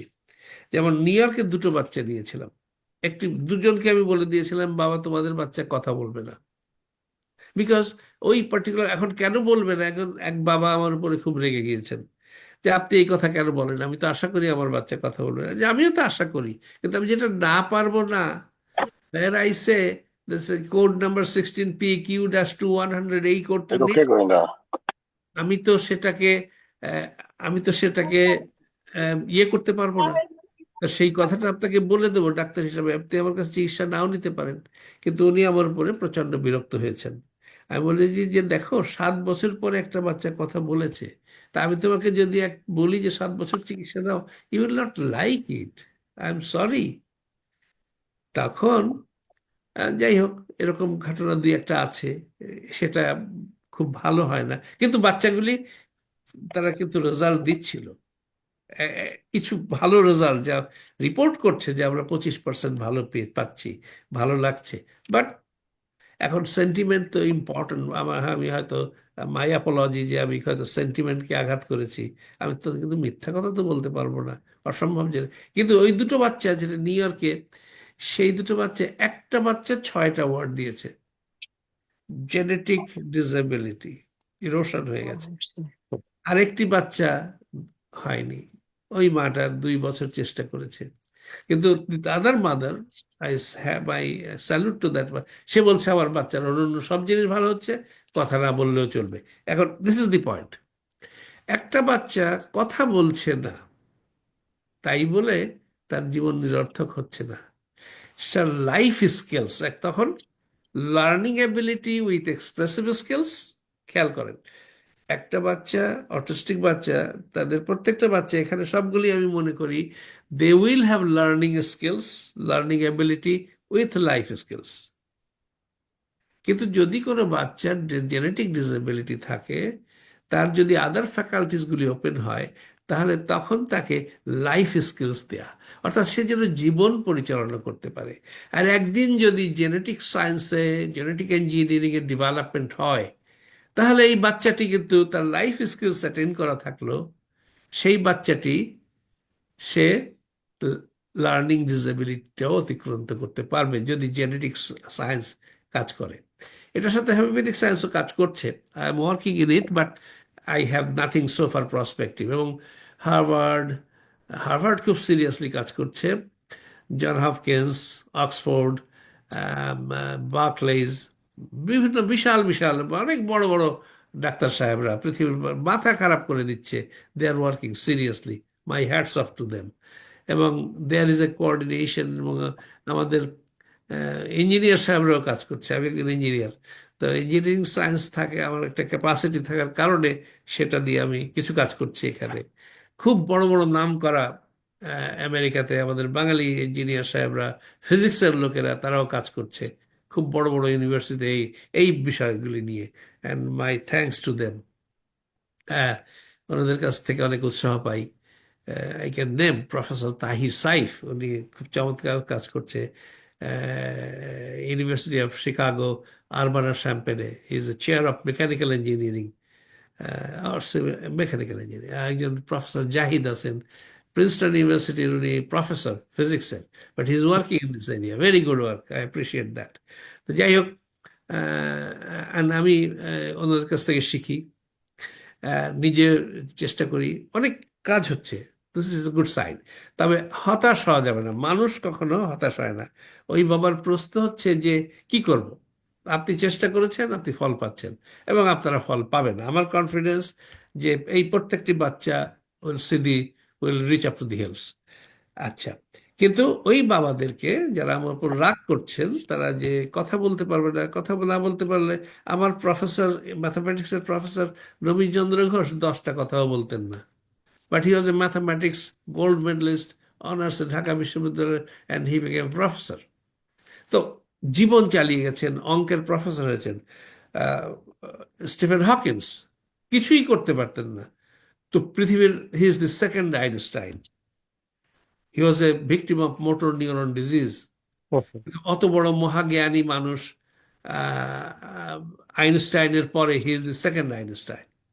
তাহলে এটা যদি হতে পারে, তো একটা বাচ্চা কথা বলতে পারে না, কি হয়েছে? He can do many things, এই হচ্ছে কথা। এবং না থেমে তার লাইফ স্কিলসটা করার জন্য কি কি করা, অনেক কিছু করা যেতে পারে। তো এটা হচ্ছে তাদের জন্য পরামর্শ। বাট পৃথিবী অনেক এগিয়ে যাচ্ছে, পৃথিবী অনেক দূর যাচ্ছে, এবং সম্ভাবনা আছে, সেজন্যে থামবেন না। আর লাস্ট প্রশ্ন হচ্ছে, সামগ্রিকভাবে ভবিষ্যতে কোনো শিশুর এই অটিজমে আক্রান্ত না হয় কিভাবে, কোনো মা বাবাকে কোনোদিন যেন তার সন্তানের না কথা বলার বিষয়টি নিয়ে দুশ্চিন্তা করতে না হয়, তার জন্য আমার কোনো বক্তব্য আছে কিনা। Very emotional, very susceptible, very important point. এটার রাস্তা হচ্ছে আমাদের সমাজে।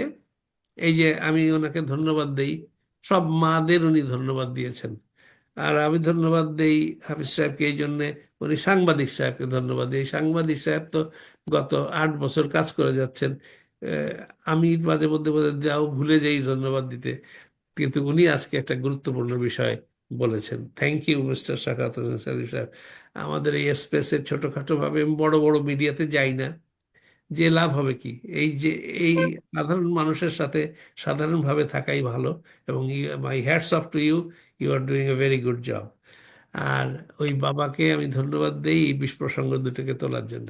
আর সবচেয়ে গুরুত্বপূর্ণ, ভেরি ইম্পর্ট্যান্ট, আমাদের সমাজে আমরা যতদিন মাদেরকে রেসপেক্ট দিতে না পারবো, মায়েদের স্বাস্থ্যকে প্রিন্সিপাল না করতে পারবো, সবচাইতে আমাদের সমাজে আমার মা, আমার বোন, আমার মেয়ে, আমার স্ত্রী, দে আর দি মোস্ট ইম্পর্ট্যান্ট পার্ট, এবং আমার চেয়েও সবচেয়ে ইম্পর্ট্যান্ট।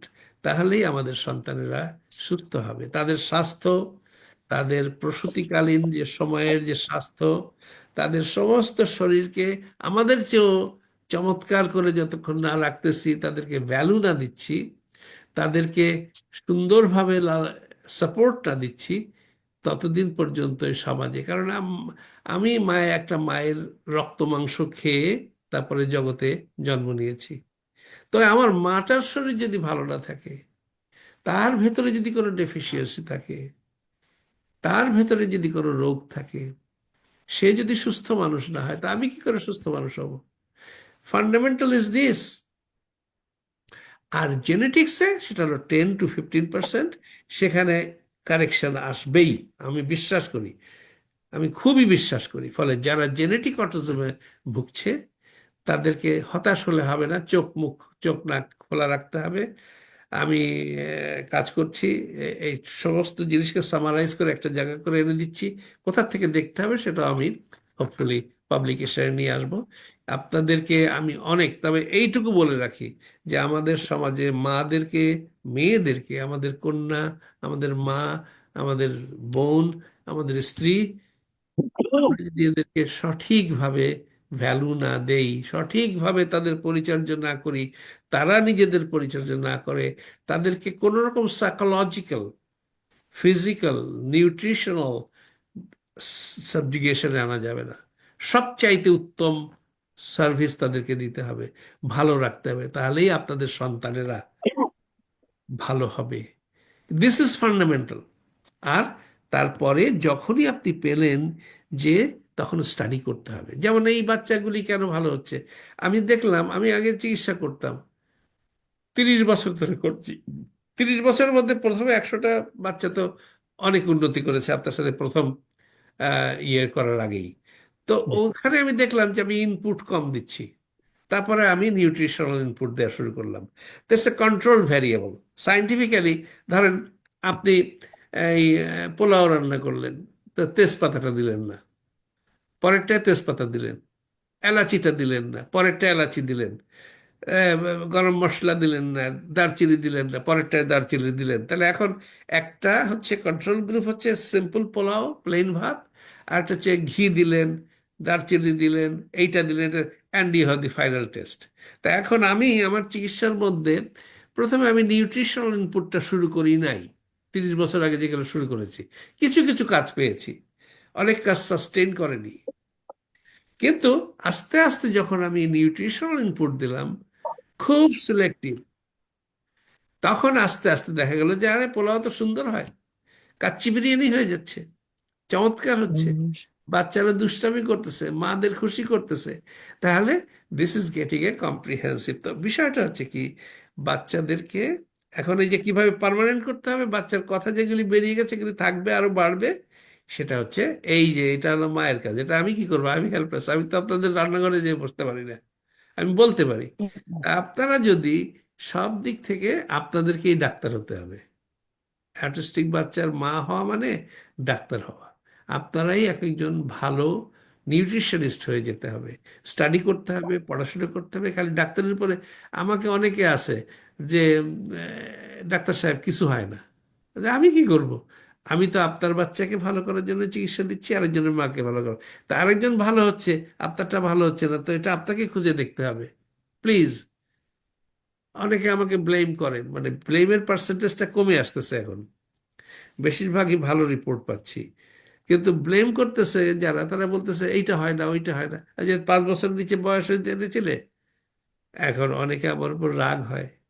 আমি 5-এর উপরে গেলে খোদার উপরে কি খুদকারি করা যায়? 90% জিনিস তৈরি হয়ে গেছে, তারপরেও অনেক বাচ্চা, আমি যতগুলি বাচ্চা আমি পাচ্ছি, তারা অনেকখানি উন্নতি করে যাচ্ছে। যেমন রুহুল আলম সাহেবের বাচ্চা, এই যে নেভাদার বাচ্চা, আরো এখন আমার 4-5টা বাচ্চা এসছে 5-এর উপরে। তো অনেক সময় হয়েছে, আপনাদের আজকে সময় দিয়েছেন। প্রত্যেকটা সেকশন করে করে আমরা এগুলিকে ইয়ে করব। প্রশ্নগুলিও চমৎকার, জি মা বাবারা চমৎকার। আমি আসলে আই এম থ্যাঙ্কফুল যে আমি আপনাদের সবাইকে স্যাটিসফাই করতে পারছি, চেষ্টা করতে পারছি অন্তত। আর সাংবাদিক সাহেবকে ধন্যবাদ। আহ, আর যে কারো যদি কোনো কোয়েশ্চেন না থাকে, we G can conclude today, but it is a very productive. আপনার 35 নাম্বার হলো স্যাম্পল। যত বাড়ানো যান, আমার কনফিডেন্স লেভেলটা হচ্ছে, এটা হচ্ছে সেন্ট্রাল লিমিট থিওরেম বলে মডার্ন স্ট্যাটিস্টিক্সে একটা তত্ত্ব আছে। তা আমাকে তারা বলে দিয়েছে তুমি 30টা হয়ে গেলে কিন্তু তুমি হয়ে গুড। কিন্তু আমি এখন বাড়াই যাচ্ছি, তার কনফিডেন্স লেভেলটা আমার বাড়াচ্ছি। এবং আপনাদের সহযোগিতার জন্য অসংখ্য অসংখ্য ধন্যবাদ। সব মা বাবারা চেষ্টা করলে সবকিছু আমরা করতে পারবো। আপনারা সবাই চেষ্টা করবেন, এবং আল্লাহর উপর নির্ভর করবেন। আহ, নিশ্চয়ই আপনারা সবাই উত্তরণ হবেন। এবং হাফিজ সাহেব, not to worry, no one in this set, not to worry. Thank you sir, আপনাকেও থ্যাংক ইউ। Thank you. জি অনেক অনেক অনেক ধন্যবাদ স্যার। ধন্যবাদ মুশফিকা, সানি রহমান, রোজা আহমেদ এবং হাফিজকে। আপনারা অত্যন্ত মূল্যবান সময় দেওয়ার জন্য, এবং বিশেষ করে আমাদের আজকের যে প্রধান, যিনি আমাদের এই অটিজম নিয়ে কাজ করছেন দীর্ঘ, তার আহ, জীবনের অনেকটা অংশ, তার এই মানে এখন এই বয়সে অনেক অসুস্থতা নিয়েও তিনি যেভাবে সময় দিচ্ছেন, গবেষণা নিতে থাকছেন, তাকে যখনই কল দিই, যখনই কথা হয়, তার এই নিয়ে সবসময় একটা স্বপ্ন, ধ্যান ধারণা, এটা একবার নেশা হয়ে গেছে তার জন্য, যে কিভাবে অটিজম আক্রান্ত সারা বিশ্বের শিশুদেরকে স্বাভাবিক জীবনে নিয়ে আসা যায়। তিনি সেই স্বপ্নে সবসময় বিভোর থাকেন, তিনি কাজ করছেন, গবেষণা করছেন, এবং আশা করি তার স্বপ্ন অনেকটাই সফলতার পথে। কারণ আমরা অনেকগুলো পর্বে, অনেক অভিভাবক যেভাবে বলেছেন, আজকে যেভাবে বলেছেন, আসলে এটা অত্যন্ত আশাব্যঞ্জক যে এই জটিল রোগটি, যে রোগটি আসলে বলা হয় যে কোনো ট্রিটমেন্ট নেই, কিন্তু তিনি সেটা প্রমাণ করে দিচ্ছেন যে না, ট্রিটমেন্ট আছে। এবং থ্যাংক ইউ। এই যে একটা অসম্মুখে সম্মুখ করেছেন, করে চলেছেন, এর জন্য আপনাকে অনেক ধন্যবাদ। দর্শক, আপনারা যারা আমাদের আজকের এই অনুষ্ঠান দেখছেন, আপনাদেরকে অসংখ্য ধন্যবাদ। আপনারা এই বিষয়গুলো সবাইকে জানানোর চেষ্টা করবেন, কারণ উনি তো যে একটা পরিসংখ্যান দিয়েছেন যে সারা বিশ্বে অটিজমের যে ভয়াবহতা, সেই বিষয়টিকে সামনে, আজকে যে সচেতনতা যে দিবসটি, সেই দিবসকে সামনে নিয়ে আমরা যে প্রোগ্রামটি করেছি, আশা করি যারা শুনবেন, যারা শুনেছেন, যারা শুনবেন, উপকৃত হবেন। আপনারা চেষ্টা করবেন এই ইউএসএ যে অনলাইন